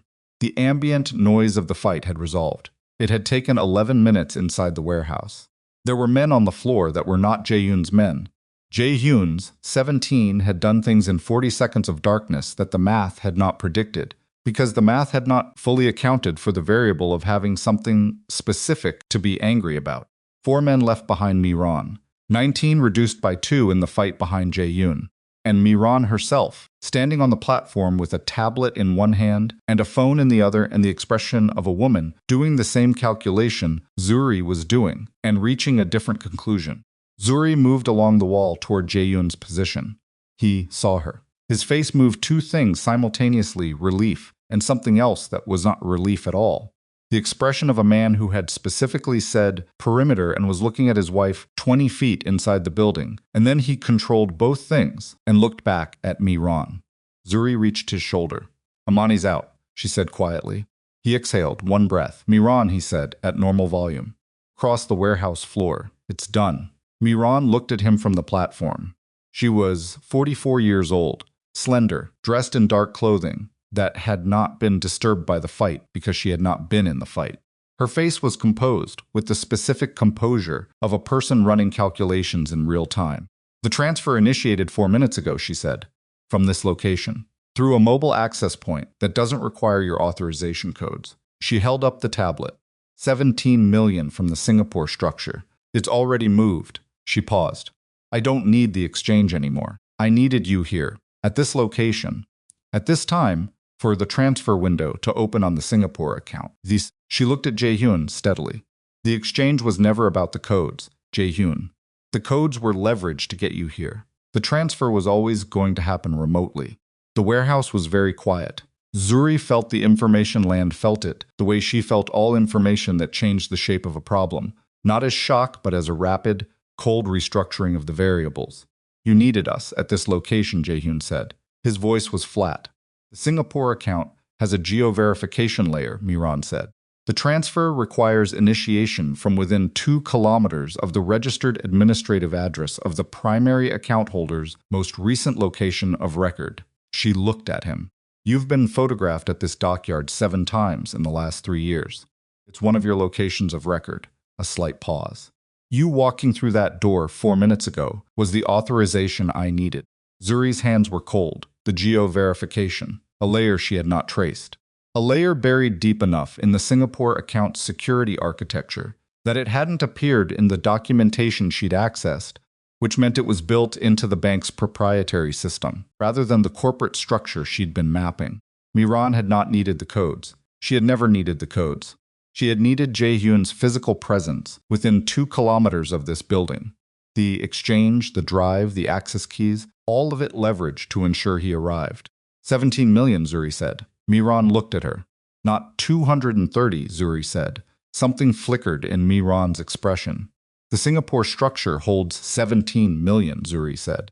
"The largest accounts Luxembourg, the Cayman holding, the Dubai entity, those require different authorization, different architecture." She kept her voice level.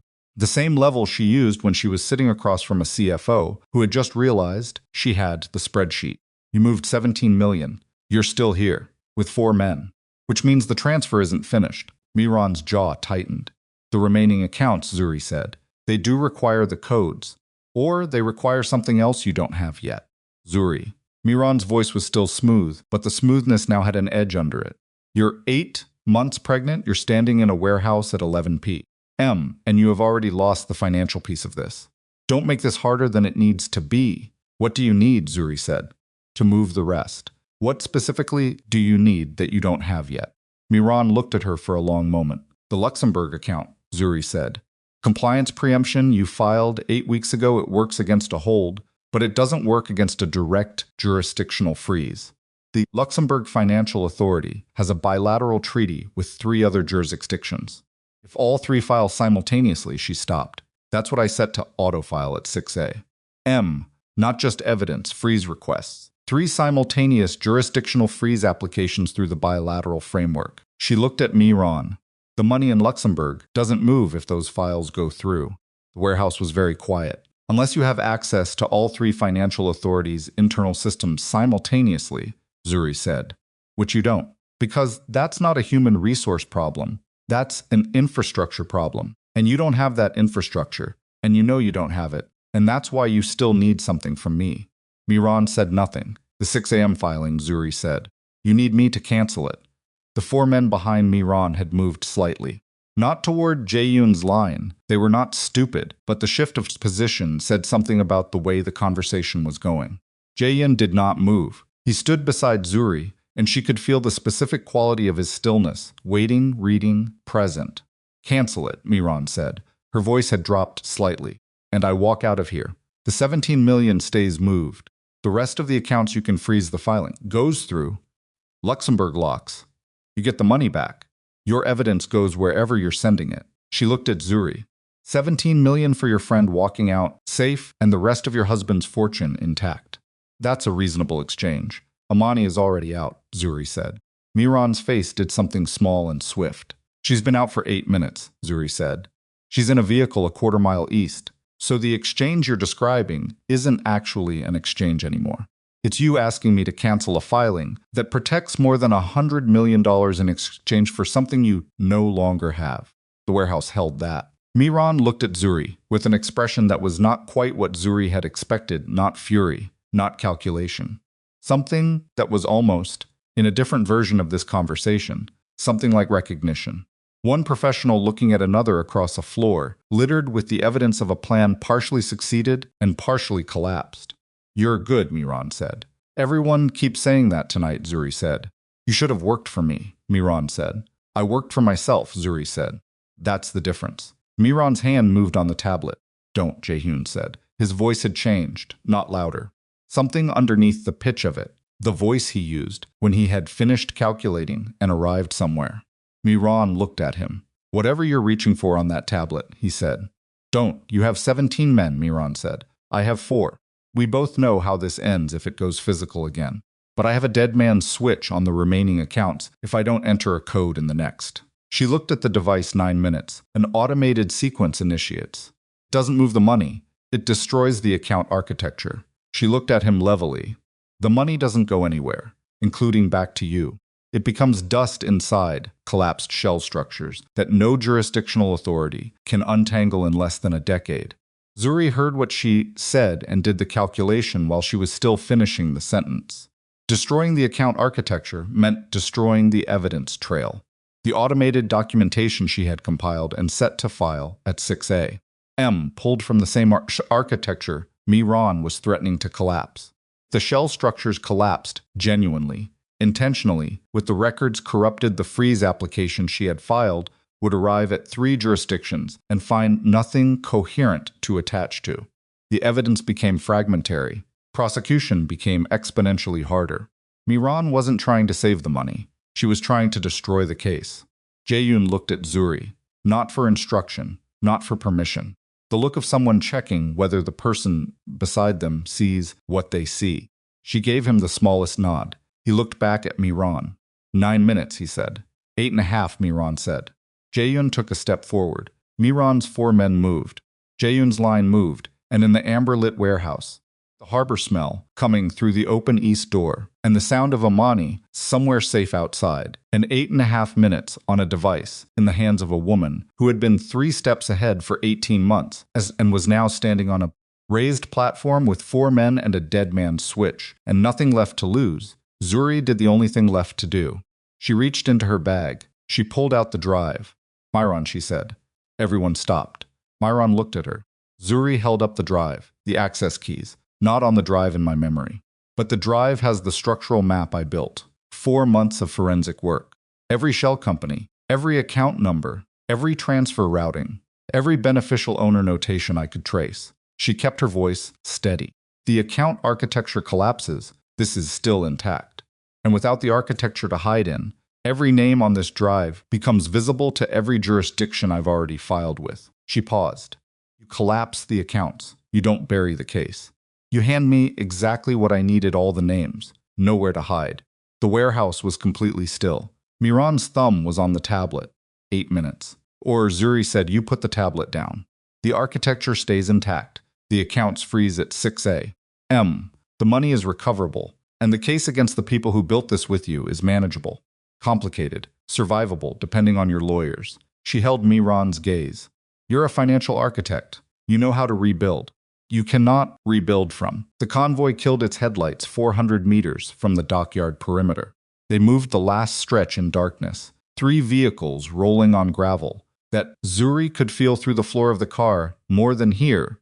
And the silence inside the vehicles was the particular silence of people who had stopped planning and started executing. No more conversation, no more variables, just the dark and the cold and the distance closing between where they were and where they needed to be. Sung-Jin had sent 2 men ahead on foot 20 minutes earlier. They reported back at 10:22. The east loading dock was exactly what the schematic suggested, a secondary entrance. Roll-up metal door, one guard posted outside, who had been standing in the same spot for the last 40 minutes and was currently looking at his phone. One guard, looking at his phone, because the exchange was at 11. Because everyone inside knew the exchange was at 11.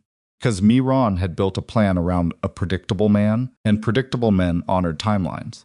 Jae-Hyun looked at Sung-jin, and Sung-jin nodded, and the first vehicle peeled off toward the east without a word exchanged about it beyond that nod.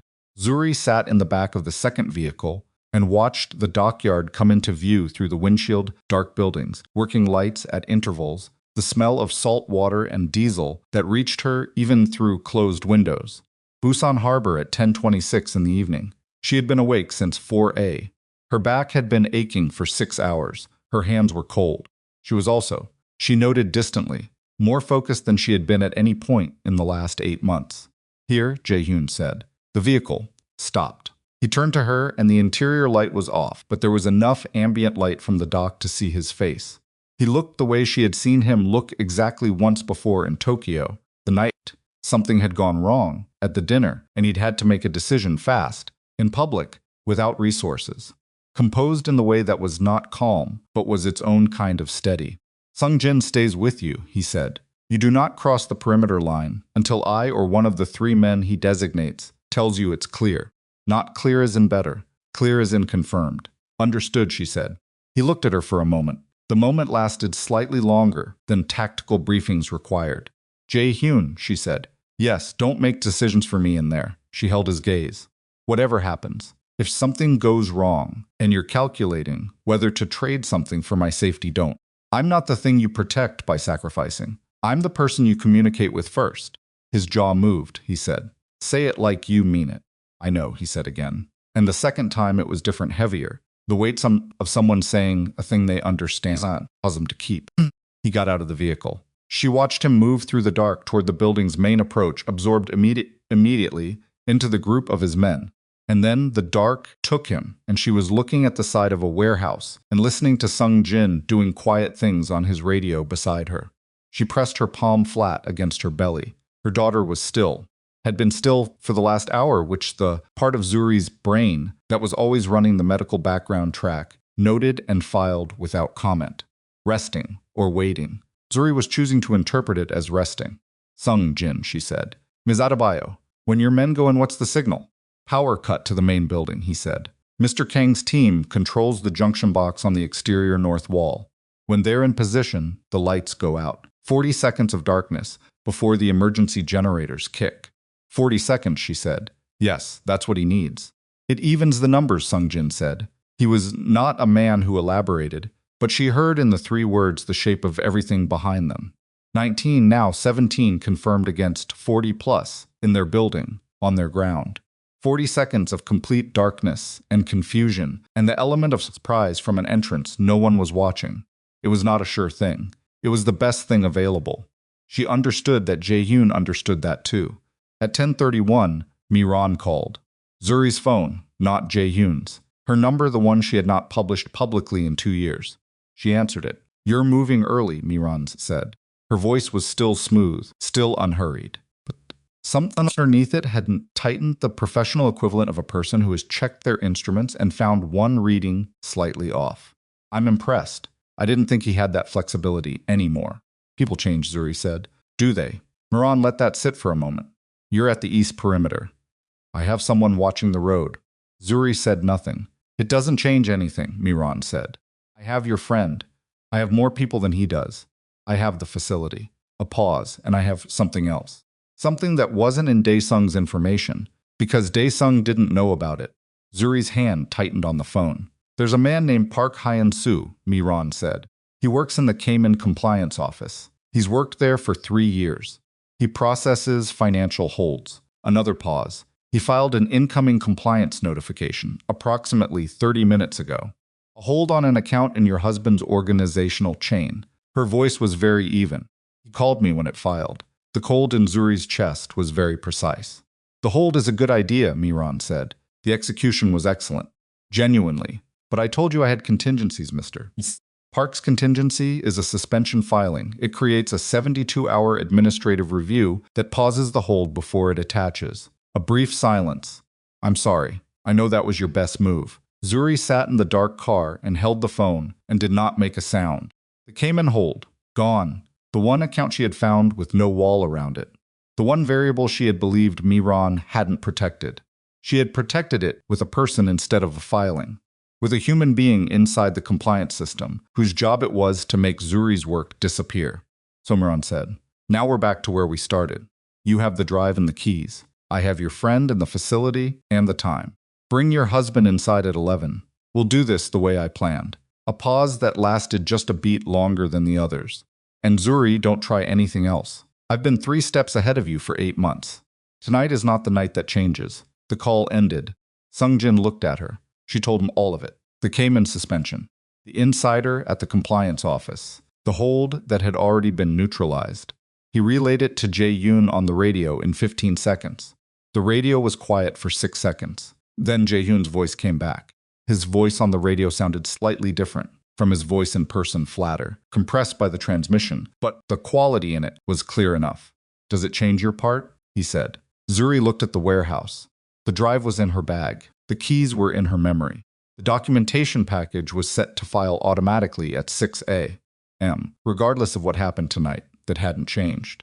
The evidence would still go where it needed to go. Mifron would still wake up tomorrow morning with compliance inquiries arriving from 3 jurisdictions, with the shape of the conspiracy fully documented and delivered. The money might move tonight, but the money would be marked. Because the Cayman hold was suspended, not voided, it existed in the system. Attached to the account, paused in administrative review. Every institution that touched the transfer tonight would see the review flag, even if the hold itself was suspended. The money would move dirty, not frozen, but dirty. Not the outcome she had planned. Better than nothing. No, she said into the radio. It doesn't change my part. Then we move at 10:45, Jae-Hyun said. Tell Sungjin. She told Sungjin. At 10:43, a sound she felt before she heard it, a low concussion, somewhere inside the main building, like a door being hit hard from the wrong side. Then another. Then Sungjin's radio erupted with voices, and he was out of the vehicle before she could ask, and she was left alone in the back seat with the dark and the harbor and the distant machinery sound of the dockyard at night. She counted. 1, 2, 3. The lights inside the warehouse went out. Not the exterior working lights, those stayed on, running off a separate circuit, but the main building went dark in the specific, total way of a controlled power cut, every window going black simultaneously. And then for 40 seconds, the building was an opaque shape in the working light of the dock, and she counted the seconds because there was nothing else to do. 14, 15, 16, she heard shouting inside. Not words she could make out, but the texture of it, sudden, disorganized. The sound of people who had been positioned for one thing and found a different thing instead. 27, 28, a sound that was not a shout. 34, the emergency generators kicked. The building's emergency lighting came on amber-colored, insufficient, the kind of lighting designed to let people find exits rather than fight. Dim enough, more than dark. 38, 39, 40. She was out of the vehicle. She knew she had said perimeter.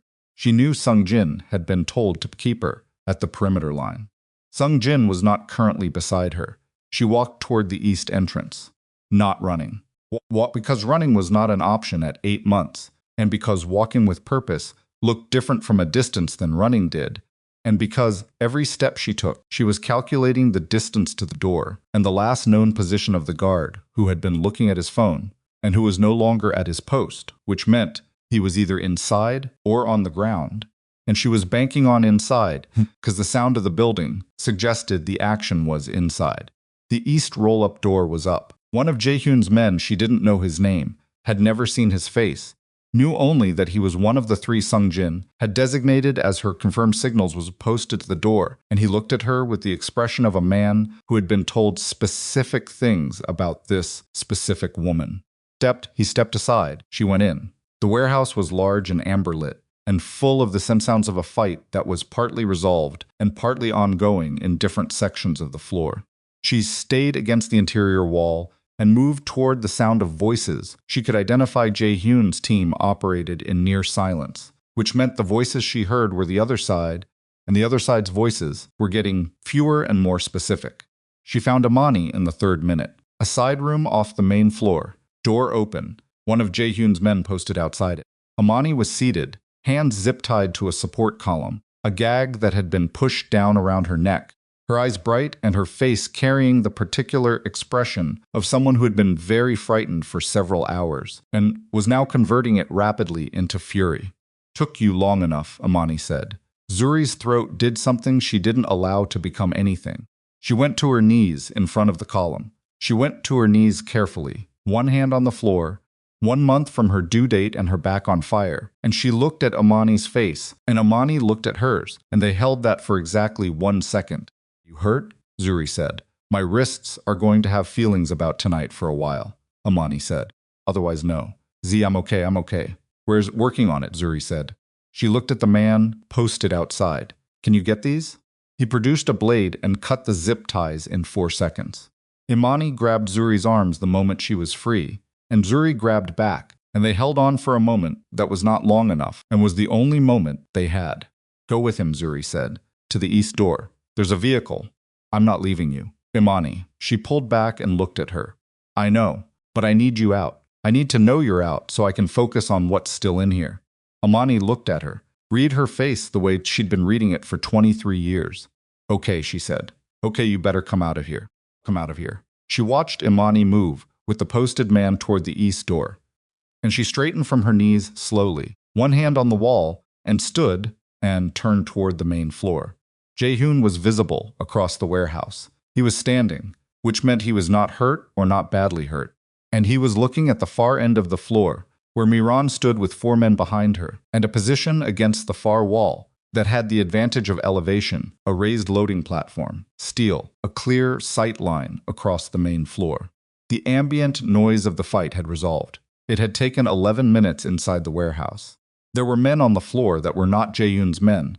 Jae-Hyun's 17 had done things in 40 seconds of darkness that the math had not predicted, because the math had not fully accounted for the variable of having something specific to be angry about. 4 men left behind Miran, 19 reduced by 2 in the fight behind Jae-Hyun, and Miran herself, standing on the platform with a tablet in one hand and a phone in the other and the expression of a woman doing the same calculation Zuri was doing and reaching a different conclusion. Zuri moved along the wall toward Jae-Hyun's position. He saw her. His face moved 2 things simultaneously, relief and something else that was not relief at all. The expression of a man who had specifically said perimeter and was looking at his wife 20 feet inside the building, and then he controlled both things and looked back at Miran. Zuri reached his shoulder. "Amani's out," she said quietly. He exhaled, 1 breath. "Miran," he said, at normal volume. "Cross the warehouse floor. It's done." Miran looked at him from the platform. She was 44 years old, slender, dressed in dark clothing that had not been disturbed by the fight because she had not been in the fight. Her face was composed with the specific composure of a person running calculations in real time. "The transfer initiated 4 minutes ago," she said, "from this location, through a mobile access point that doesn't require your authorization codes." She held up the tablet. 17 million from the Singapore structure. "It's already moved." She paused. "I don't need the exchange anymore. I needed you here, at this location, at this time, for the transfer window to open on the Singapore account." She looked at Jae-Hyun steadily. "The exchange was never about the codes, Jae-Hyun. The codes were leveraged to get you here. The transfer was always going to happen remotely." The warehouse was very quiet. Zuri felt the information land felt it, the way she felt all information that changed the shape of a problem. Not as shock, but as a rapid, cold restructuring of the variables. "You needed us at this location," Jae-Hyun said. His voice was flat. "The Singapore account has a geo-verification layer," Miran said. "The transfer requires initiation from within 2 kilometers of the registered administrative address of the primary account holder's most recent location of record." She looked at him. "You've been photographed at this dockyard 7 times in the last 3 years. It's one of your locations of record." A slight pause. "You walking through that door 4 minutes ago was the authorization I needed." Zuri's hands were cold. The geo-verification, a layer she had not traced. A layer buried deep enough in the Singapore account's security architecture that it hadn't appeared in the documentation she'd accessed, which meant it was built into the bank's proprietary system, rather than the corporate structure she'd been mapping. Miran had not needed the codes. She had never needed the codes. She had needed Jae-Hyun's physical presence within 2 kilometers of this building. The exchange, the drive, the access keys, all of it leveraged to ensure he arrived. 17 million, Zuri said. Miran looked at her. Not 230, Zuri said. Something flickered in Miran's expression. The Singapore structure holds 17 million, Zuri said. The largest accounts Luxembourg, the Cayman holding, the Dubai entity, those require different authorization, different architecture. She kept her voice level. The same level she used when she was sitting across from a CFO who had just realized she had the spreadsheet. You moved 17 million. You're still here, with 4 men, which means the transfer isn't finished. Miran's jaw tightened. The remaining accounts, Zuri said, they do require the codes, or they require something else you don't have yet. Zuri. Miran's voice was still smooth, but the smoothness now had an edge under it. You're 8 months pregnant, you're standing in a warehouse at 11 p.m., and you have already lost the financial piece of this. Don't make this harder than it needs to be. What do you need, Zuri said, to move the rest? What specifically do you need that you don't have yet? Miran looked at her for a long moment. The Luxembourg account, Zuri said. Compliance preemption you filed 8 weeks ago, it works against a hold, but it doesn't work against a direct jurisdictional freeze. The Luxembourg Financial Authority has a bilateral treaty with 3 other jurisdictions. If all 3 file simultaneously, she stopped. That's what I set to autofile at 6A. Not just evidence, freeze requests. 3 simultaneous jurisdictional freeze applications through the bilateral framework. She looked at Miran. The money in Luxembourg doesn't move if those files go through. The warehouse was very quiet. Unless you have access to all 3 financial authorities' internal systems simultaneously, Zuri said, which you don't, because that's not a human resource problem. That's an infrastructure problem, and you don't have that infrastructure, and you know you don't have it, and that's why you still need something from me. Miran said nothing. The 6 a.m. filing, Zuri said. You need me to cancel it. The 4 men behind Miran had moved slightly. Not toward Jae-Hyun's line. They were not stupid, but the shift of position said something about the way the conversation was going. Jae-Hyun did not move. He stood beside Zuri, and she could feel the specific quality of his stillness, waiting, reading, present. Cancel it, Miran said. Her voice had dropped slightly. And I walk out of here. The 17 million stays moved. The rest of the accounts you can freeze the filing. Goes through. Luxembourg locks. You get the money back. Your evidence goes wherever you're sending it. She looked at Zuri. 17 million for your friend walking out, safe, and the rest of your husband's fortune intact.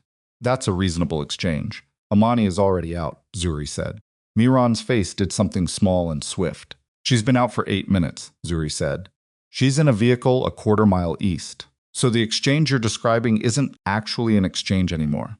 It's you asking me to cancel a filing that protects more than $100 million in exchange for something you no longer have.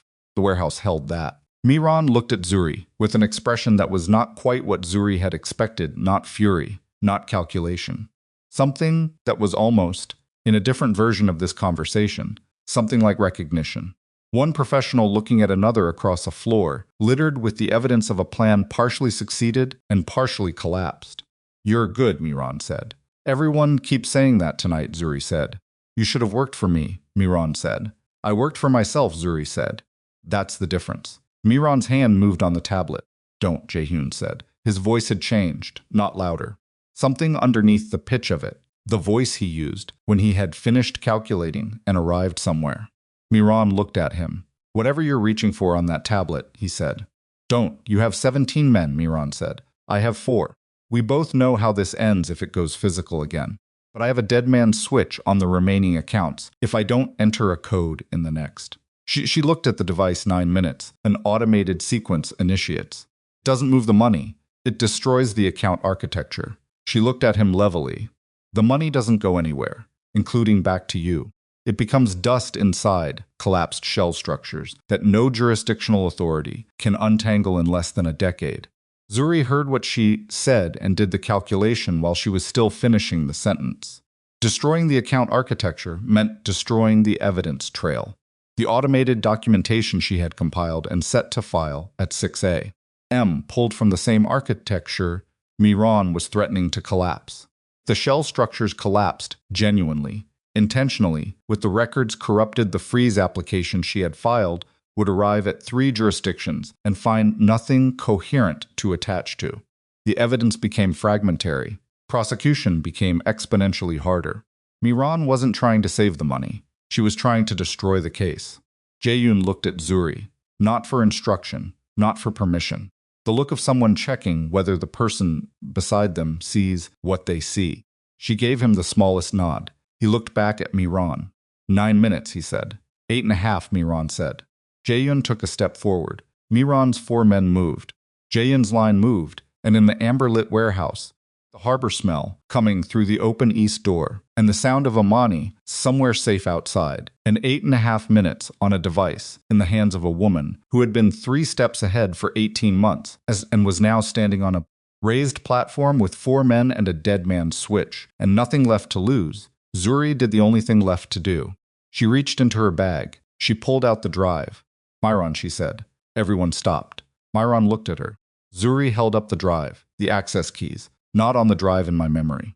But the drive has the structural map I built. 4 months of forensic work. Every shell company, every account number, every transfer routing, every beneficial owner notation I could trace. She kept her voice steady. The account architecture collapses. This is still intact. And without the architecture to hide in, every name on this drive becomes visible to every jurisdiction I've already filed with. She paused. You collapse the accounts. You don't bury the case. You hand me exactly what I needed, all the names, nowhere to hide. The warehouse was completely still. Miran's thumb was on the tablet. 8 minutes. Or Zuri said, you put the tablet down. The architecture stays intact. The accounts freeze at 6 a.m. The money is recoverable, and the case against the people who built this with you is manageable. Complicated. Survivable depending on your lawyers. She held Miran's gaze. You're a financial architect. You know how to rebuild. You cannot rebuild from nothing. The words hung in the amber light of the warehouse, and Miran stood on the platform with her thumb on the tablet, and 7 minutes and 40 seconds left on a countdown that would either collapse everything or collapse nothing. And Zuri stood below her on a concrete floor, in a building that smelled of salt water and machine oil and the particular cold of a Korean November night coming in off the harbor. Miran looked at her. Not the professional assessment she had given her earlier, the measuring glance of someone calculating use value. This was different. This was the look of someone who had just heard something true, arrive in a room full of things that had been convenient and strategic and carefully constructed, and the truth had a different texture than everything else, and Miran was old enough and precise enough to feel the difference. 7 minutes 20. The name's on your drive, Miran said. How complete is it? Complete enough, Zuri said.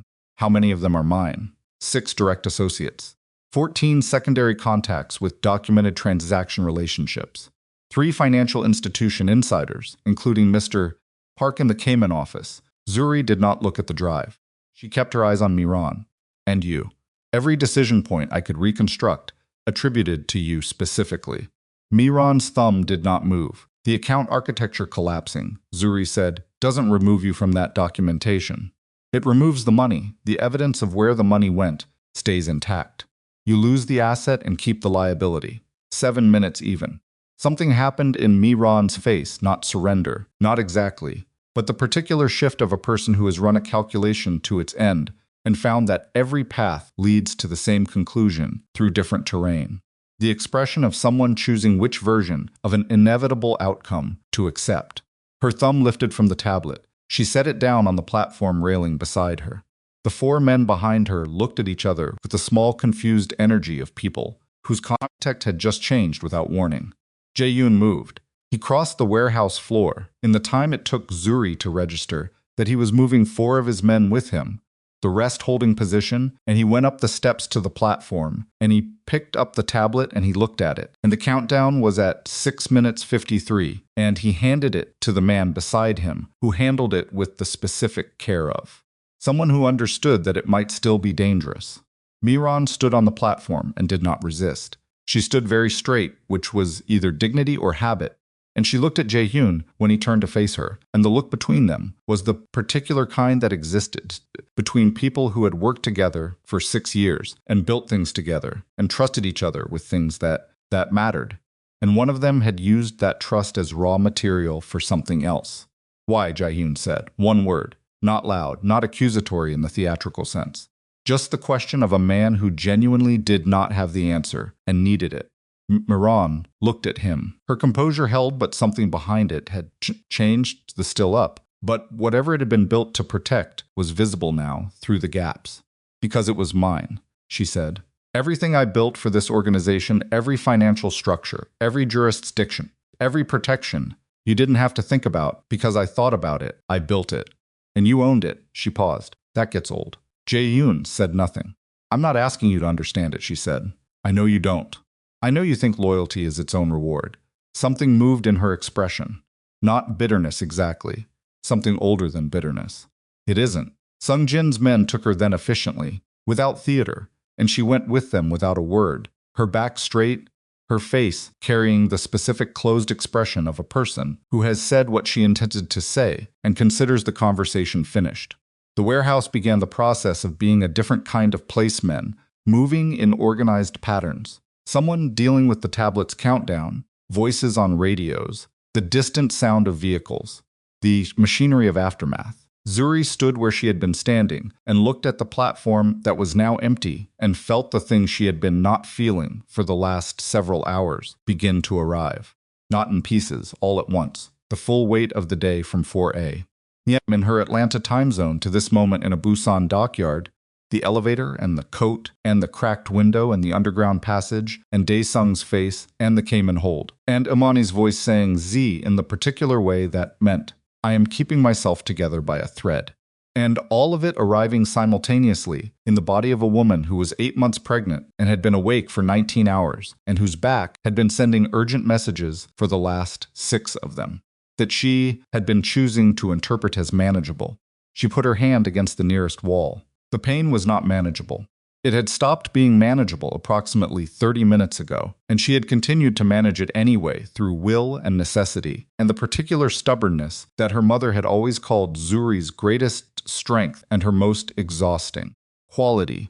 But the wall under her hand was cold and solid and real, and the pain in her back had a rhythm to it. Now that she recognized in the way you recognized something you had been briefed about extensively, but never experienced, and the rhythm was not the rhythm of stress or exhaustion or a long night in the cold. John, she said. Her voice came out different from how she had intended. Quieter, more work behind it. He was across the warehouse, in the time it took her to let out the breath she had been holding, and he was in front of her with his hands on her arms, and his face doing something she had never quite seen it do before. How long, he said. A while, she said. I wasn't going to mention it until Imani was out. She was out, she said. So I mentioned it. His hand went to his radio. Ji-yeon, the medic who had assessed Zuri in the car outside the safe house, was inside the warehouse in under 4 minutes, which told Zuri that she had been somewhere in the convoy with exactly this contingency in mind, which told her that Jae-Hyun had planned for this, in the way he planned for everything quietly, without announcement, without asking permission. She decided not to be annoyed about it. How far apart? Ji-yeon said, already kneeling, already professional, her hands doing things with efficient calm. 6 minutes, Zuri said. Maybe 5 now. Ji-yeon looked up at Jae-Hyun with the expression of a professional communicating urgency without performing it. We need to move, she said. Now. They moved. The vehicle that took them out of the dockyard moved differently from the convoy that had come in faster, more direct, and Jae-Hyun sat beside Zuri in the back, and she gripped his hand during the contractions, and he did not say anything useful or reassuring, or any of the things that would have landed wrong, simply held on and let her grip as hard as she needed to, which turned out to be the exact right thing. She could have told him that. She didn't. The private medical center was 22 minutes from the dockyard.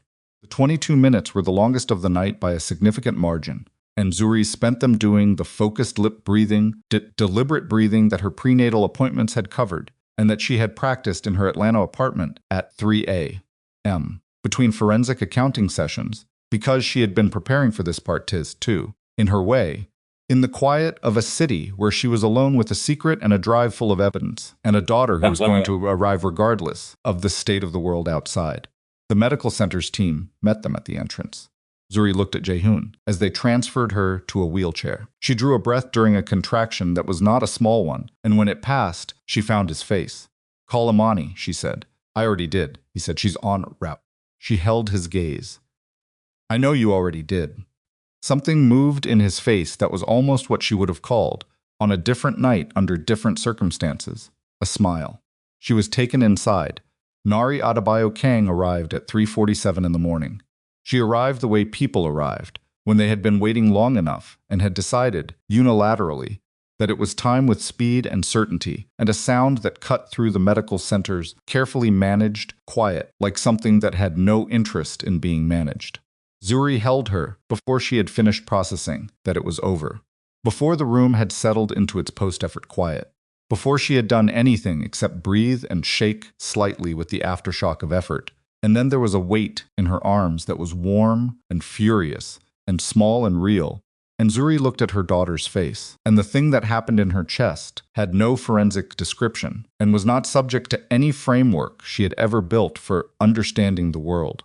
Amani was in the corner of the room. She had arrived 31 minutes before the birth, wrists bandaged, eyes red-rimmed, wearing a dockyard worker's jacket. Someone had given her over her own clothes. When Nari's voice first filled the room, Amani put both hands over her mouth and made no sound, but her shoulders shook, and Zuri caught her eye over the heads of the medical staff, and they held that look for a moment that said everything their friendship had ever been in shorthand. Jae-Hyun had not left the room. Zuri had expected someone to tell him to. She had expected the clinical protocols of a private medical center to create a boundary that his presence would be managed around, and she had been prepared to make a decision about that when it arrived. No one told him to leave. She did not ask him to. He stood near the window because he was always near a window, because that was where he stood when he was carrying something. And he stayed there through the entirety of it, and when the room was quiet and the medical staff had stepped back, and Zuri had Nari against her chest, she looked at him. He had not moved from the window. He was looking at his daughter. The expression on his face was not one she could put language to, and she spent a moment, trying anyway, not professionally, not analytically, just the way you tried to name things that mattered so that you could hold on to them. She could not find the words. The expression was too specific, too particular to the face of this man in this moment, seeing this thing for the first time. "Come here," she said. He crossed the room. He sat on the edge of the bed carefully, like someone aware that everything in the room was fragile and new. And he looked at Nari with the look that she had not been able to name, and she thought, studying it from close range, that the closest she could get was this. It was the look of a man who had spent his entire adult life being the thing people couldn't get around, the immovable fact of a room, and had just met something smaller than his hand, that he had absolutely no power over whatsoever, and found that the powerlessness did not feel like loss. "She has your jaw," Amani said from across the room. Her voice was slightly rough. "She has her mother's everything," Jae-Hyun said. Amani made a sound that was not quite a laugh. Zuri held Nari and let the room be what it was, exhausted and quiet, and carrying the weight of a very long night that had started in an elevator and ended here, in a room with 3 people and a new person, none of them unscathed, all of them present. "Do you want to hold her?" she asked Jae-Hyun. He looked at her. A brief, uncharacteristic hesitation. "You won't break her," she said. He held out his arms the way people held out their arms, when they were doing something they had not been trained for and did not trust themselves to do correctly, and she transferred Nari into them with the specific adjustments of someone who had been doing this for all of 40 minutes and had strong opinions already, and Jae-Hyun held his daughter. The room was very quiet. He held her for a long time without speaking, and Nari regarded the ceiling with the focused attention of someone who was cataloging a new world, and Zuri watched them and felt the thing she had been not feeling all night continue to arrive, the thing that was not simple and was not clean, and was not the tidy closing of a chapter, but was something more complicated and more durable than that. She was still angry. She wanted to name that clearly, even here, even in this room. The anger had not dissolved, because the night had ended, and Nari was here, and Jae-Hyun was holding their daughter, with an expression that had broken something open in him that she could see. The anger was not gone. It was part of the inventory. She had arrived in Seoul to sign papers and end something. She had found, instead, the full shape of what she was ending, not just a marriage that had been ended by proxy through a lawyer, but the particular architecture of a relationship where one person had kept believing he could love someone and still manage them, still calculate for them, still decide that their safety was his problem to solve without their input, still protect them from the weight of their own choices. He had done it one more time tonight. He had told her perimeter. He had told her to wait in the car. He had planned for her with Jae-Hyun in the convoy and not told her. She had also walked into the warehouse. She had also made her own choices. She had always made her own choices. That was the part he had never fully believed.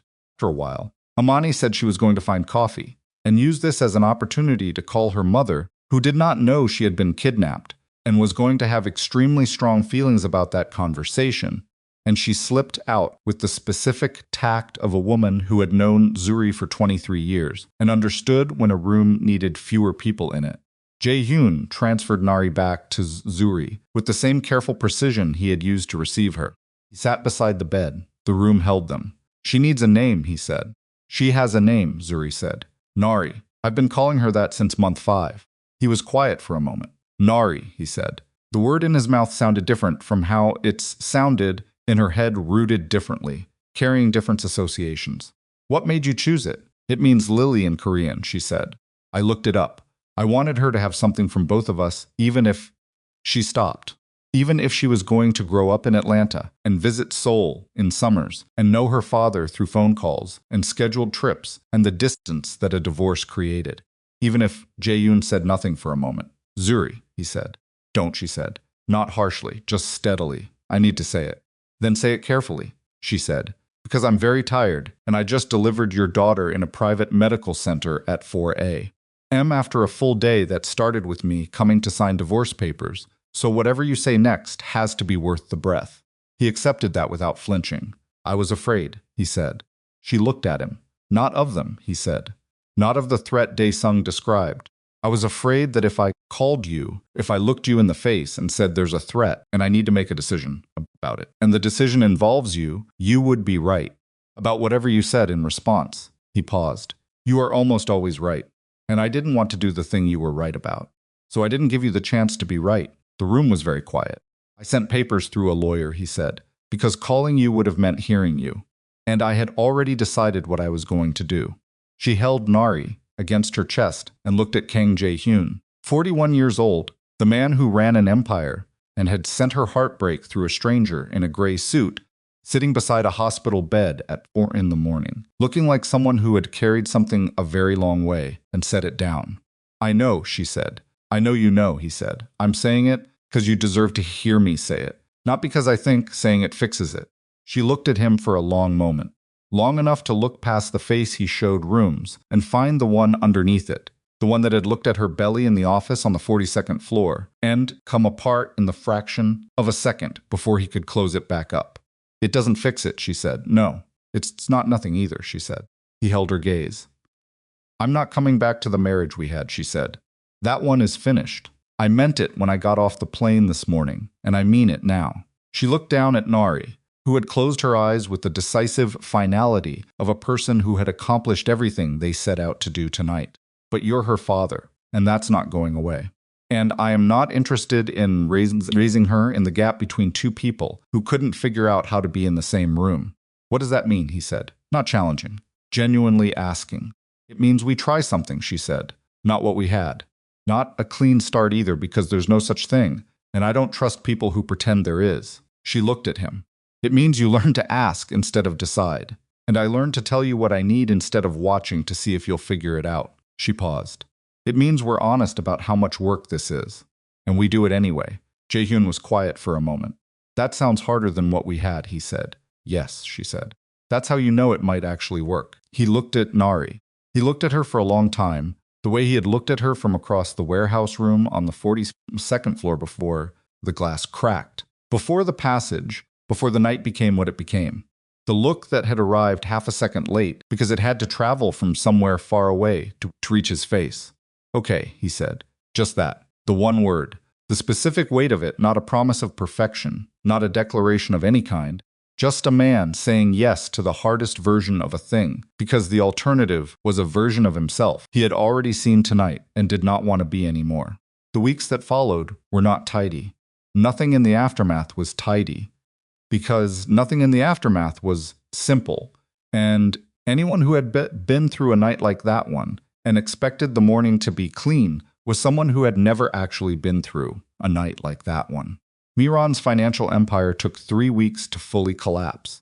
The Luxembourg freeze went through at 6 a.m., as Zuri had said it, and the bilateral filings hit Singapore and Dubai within the same business hour, and the cascade of compliance holds and jurisdictional inquiries that followed created enough institutional noise that the 17 million from the Singapore transfer was flagged, traced, and frozen within 11 days.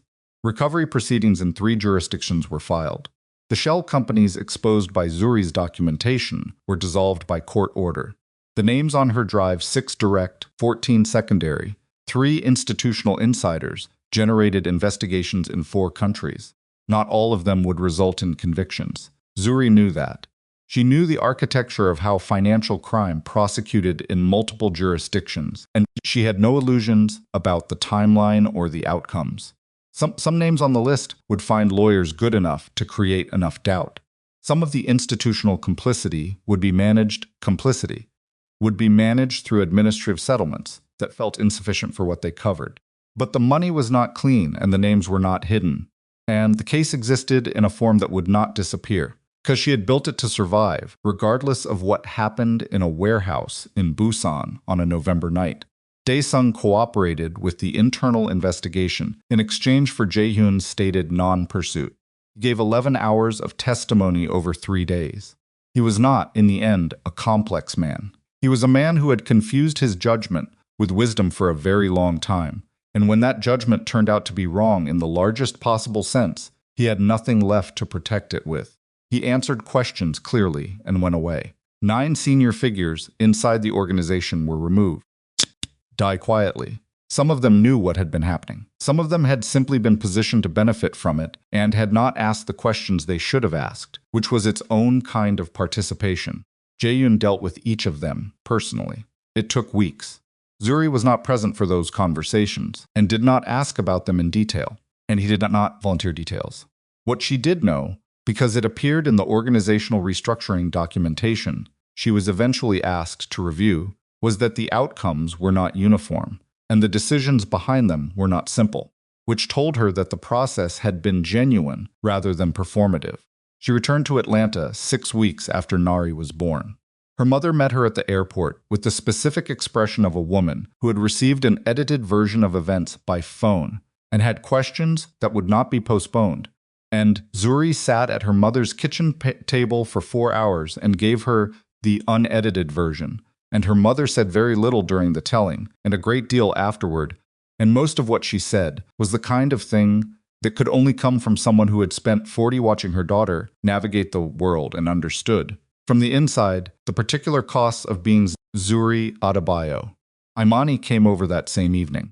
She brought food and wine for herself and sparkling water for Zuri, and she sat on the kitchen floor because that was where they had always sat for the serious conversations since they were 11. And she looked at Nari in Zuri's arms, and she said, "She looks like trouble." And Zuri said, "She really does." And Imani laughed in the real way, the one that wasn't managing anything.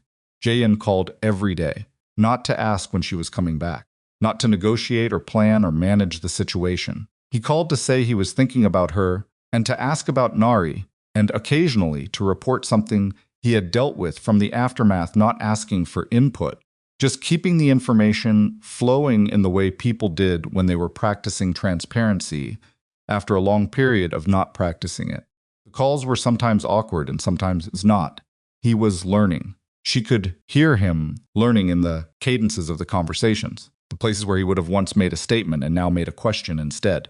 She was learning too. She was learning what it felt like to take the things she most wanted to manage and protect the soft interiors and sex interior of a feeling she hadn't fully named yet and let it exist without building a shell around it.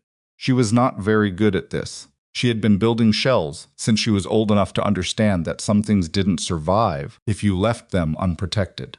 It was slow work, unlearning that Nari helped.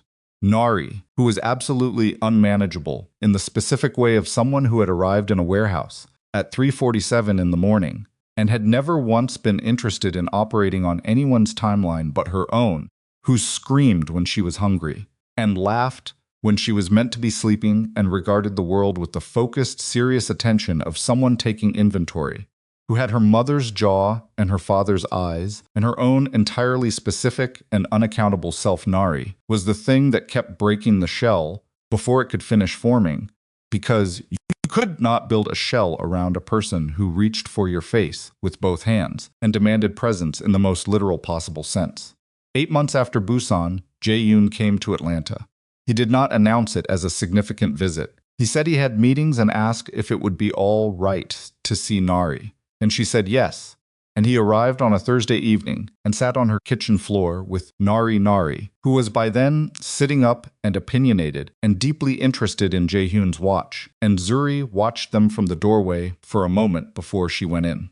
He stayed for a week. He slept in the guest room, which they did not discuss directly, but which was simply the precursage for where they were, and in the mornings he made coffee in her kitchen, because he had always made better coffee than her, and the muscle memory of it was apparently still there, and they moved around each other in the ordinary ways of two people inhabiting a space not carefully, not performing anything.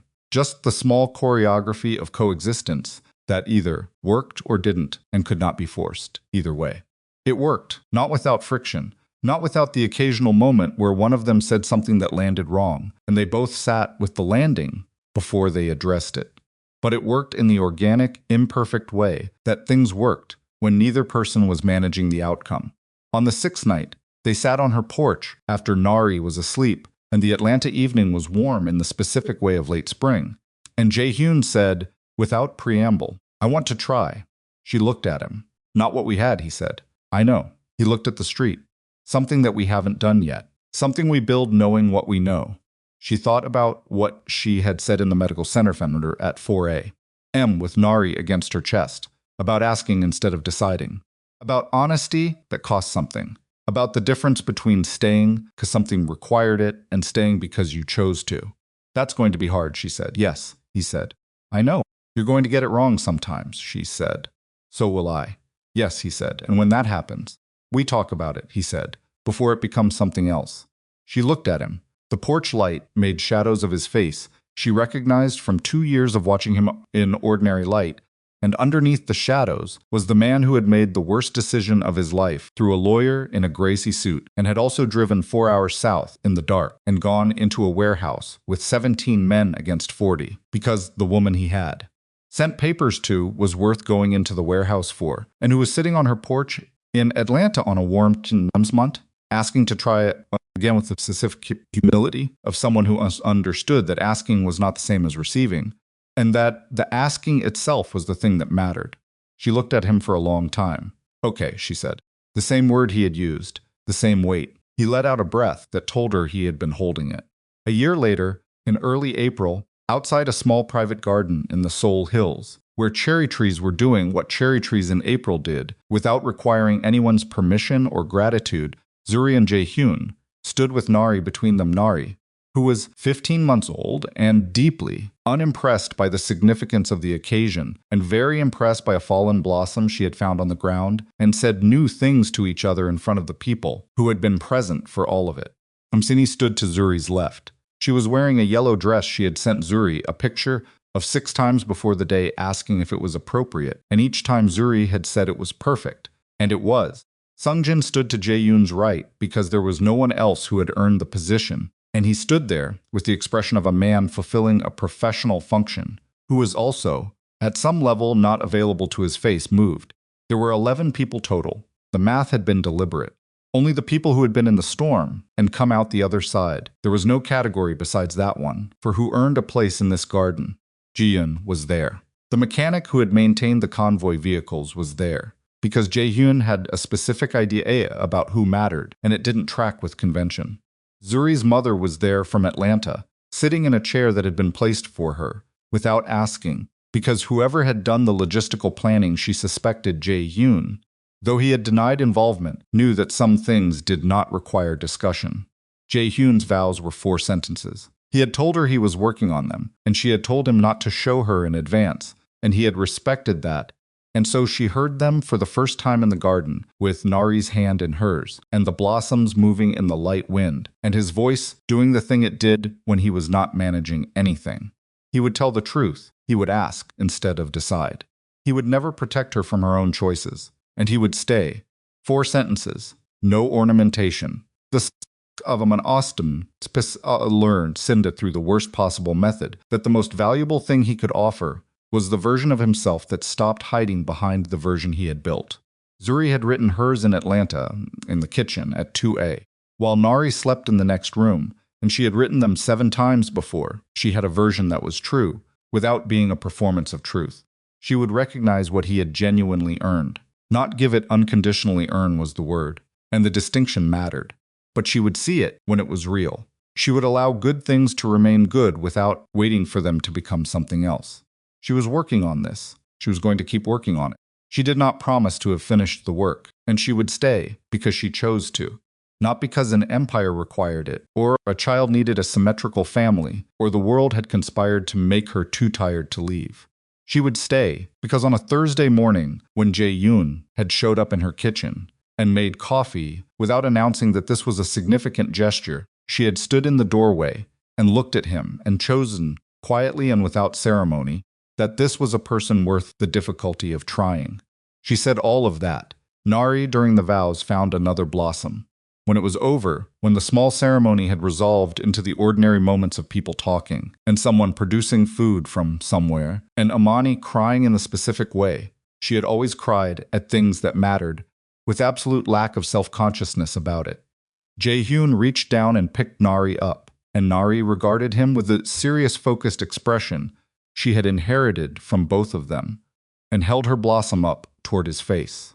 Took it. He held it the way he held things that were fragile, with the specific care of a man who had learned the hard way that not everything could be held firmly without breaking. Zuri watched them. The empire still existed. It was smaller than it had been 18 months ago, and differently structured and carrying the weight of everything that had been exposed and restructured and rebuilt. It was not clean, and it was not simple, and no one standing in this garden had any illusion that it was. But it was his. Genuinely his, without anyone inside it systematically dismantling it from the foundation, and the people who remained in it were people who had been chosen with more care than before, and who understood because the demonstration had been thorough and very expensive. What happened when trust became assumption? Zuri had kept her career. She had taken a case in Seoul in January, a pharmaceutical company with anomalous expense structures, and worked it from a rented office in Gangnam that Jae-Hyun's organization had nothing to do with. And she had billed her hours and submitted her findings and gotten paid in the ordinary way of a professional doing her work, and it had been specifically and deliberately hers. She had not asked his permission. He had not offered his opinion. This was, by their measure, progress. The 9 pages that had started everything remained unsigned. They were in a folder in Zuri's filing cabinet in Atlanta, because she had kept them without fully knowing why not as a reminder of what had been lost. She understood now, but as the physical record of the moment when 2 people who had been managing their relationship from a distance had finally, catastrophically, been forced to inhabit it up close. Papers were evidence, not of the marriage failing. Of the moment they had been required to decide whether what was between them was worth the specific difficulty of trying to make it something real. Nari dropped the blossom. She watched it fall with complete attention, and then she looked at her father, and then she reached for his face with both hands in the way she did, demanding presence, demanding the full weight of his attention. He gave it to her. Zuri looked at them in the April garden, with the cherry trees doing their seasonal, indifferent, beautiful thing above all of them, and she felt the life she was living with the full texture of it, the parts that were hard, and the parts that were not, and the parts she was still working on, and the parts that had no name yet, because she had not lived them long enough to know what to call them. She reached over and put her hand against Jae-Hyun's arm. He looked at her. She didn't say anything. Neither did he. Their hands met over Nari's small, reaching fingers The three of them briefly tangled together in the ordinary way of people who are simply, actually, genuinely present in the same place at the same time. And for that moment, the empire was background noise. And the 9 pages were a filing cabinet in Atlanta. And the cracked window on the 42nd floor was 11 months ago. And all that existed was a garden in April. And the particular weight of things that had been broken and broken again, and mended again, until the mending became its own kind of structure, stronger in the broken places, carrying the mark of everything it had survived. Not a perfect thing, a real one.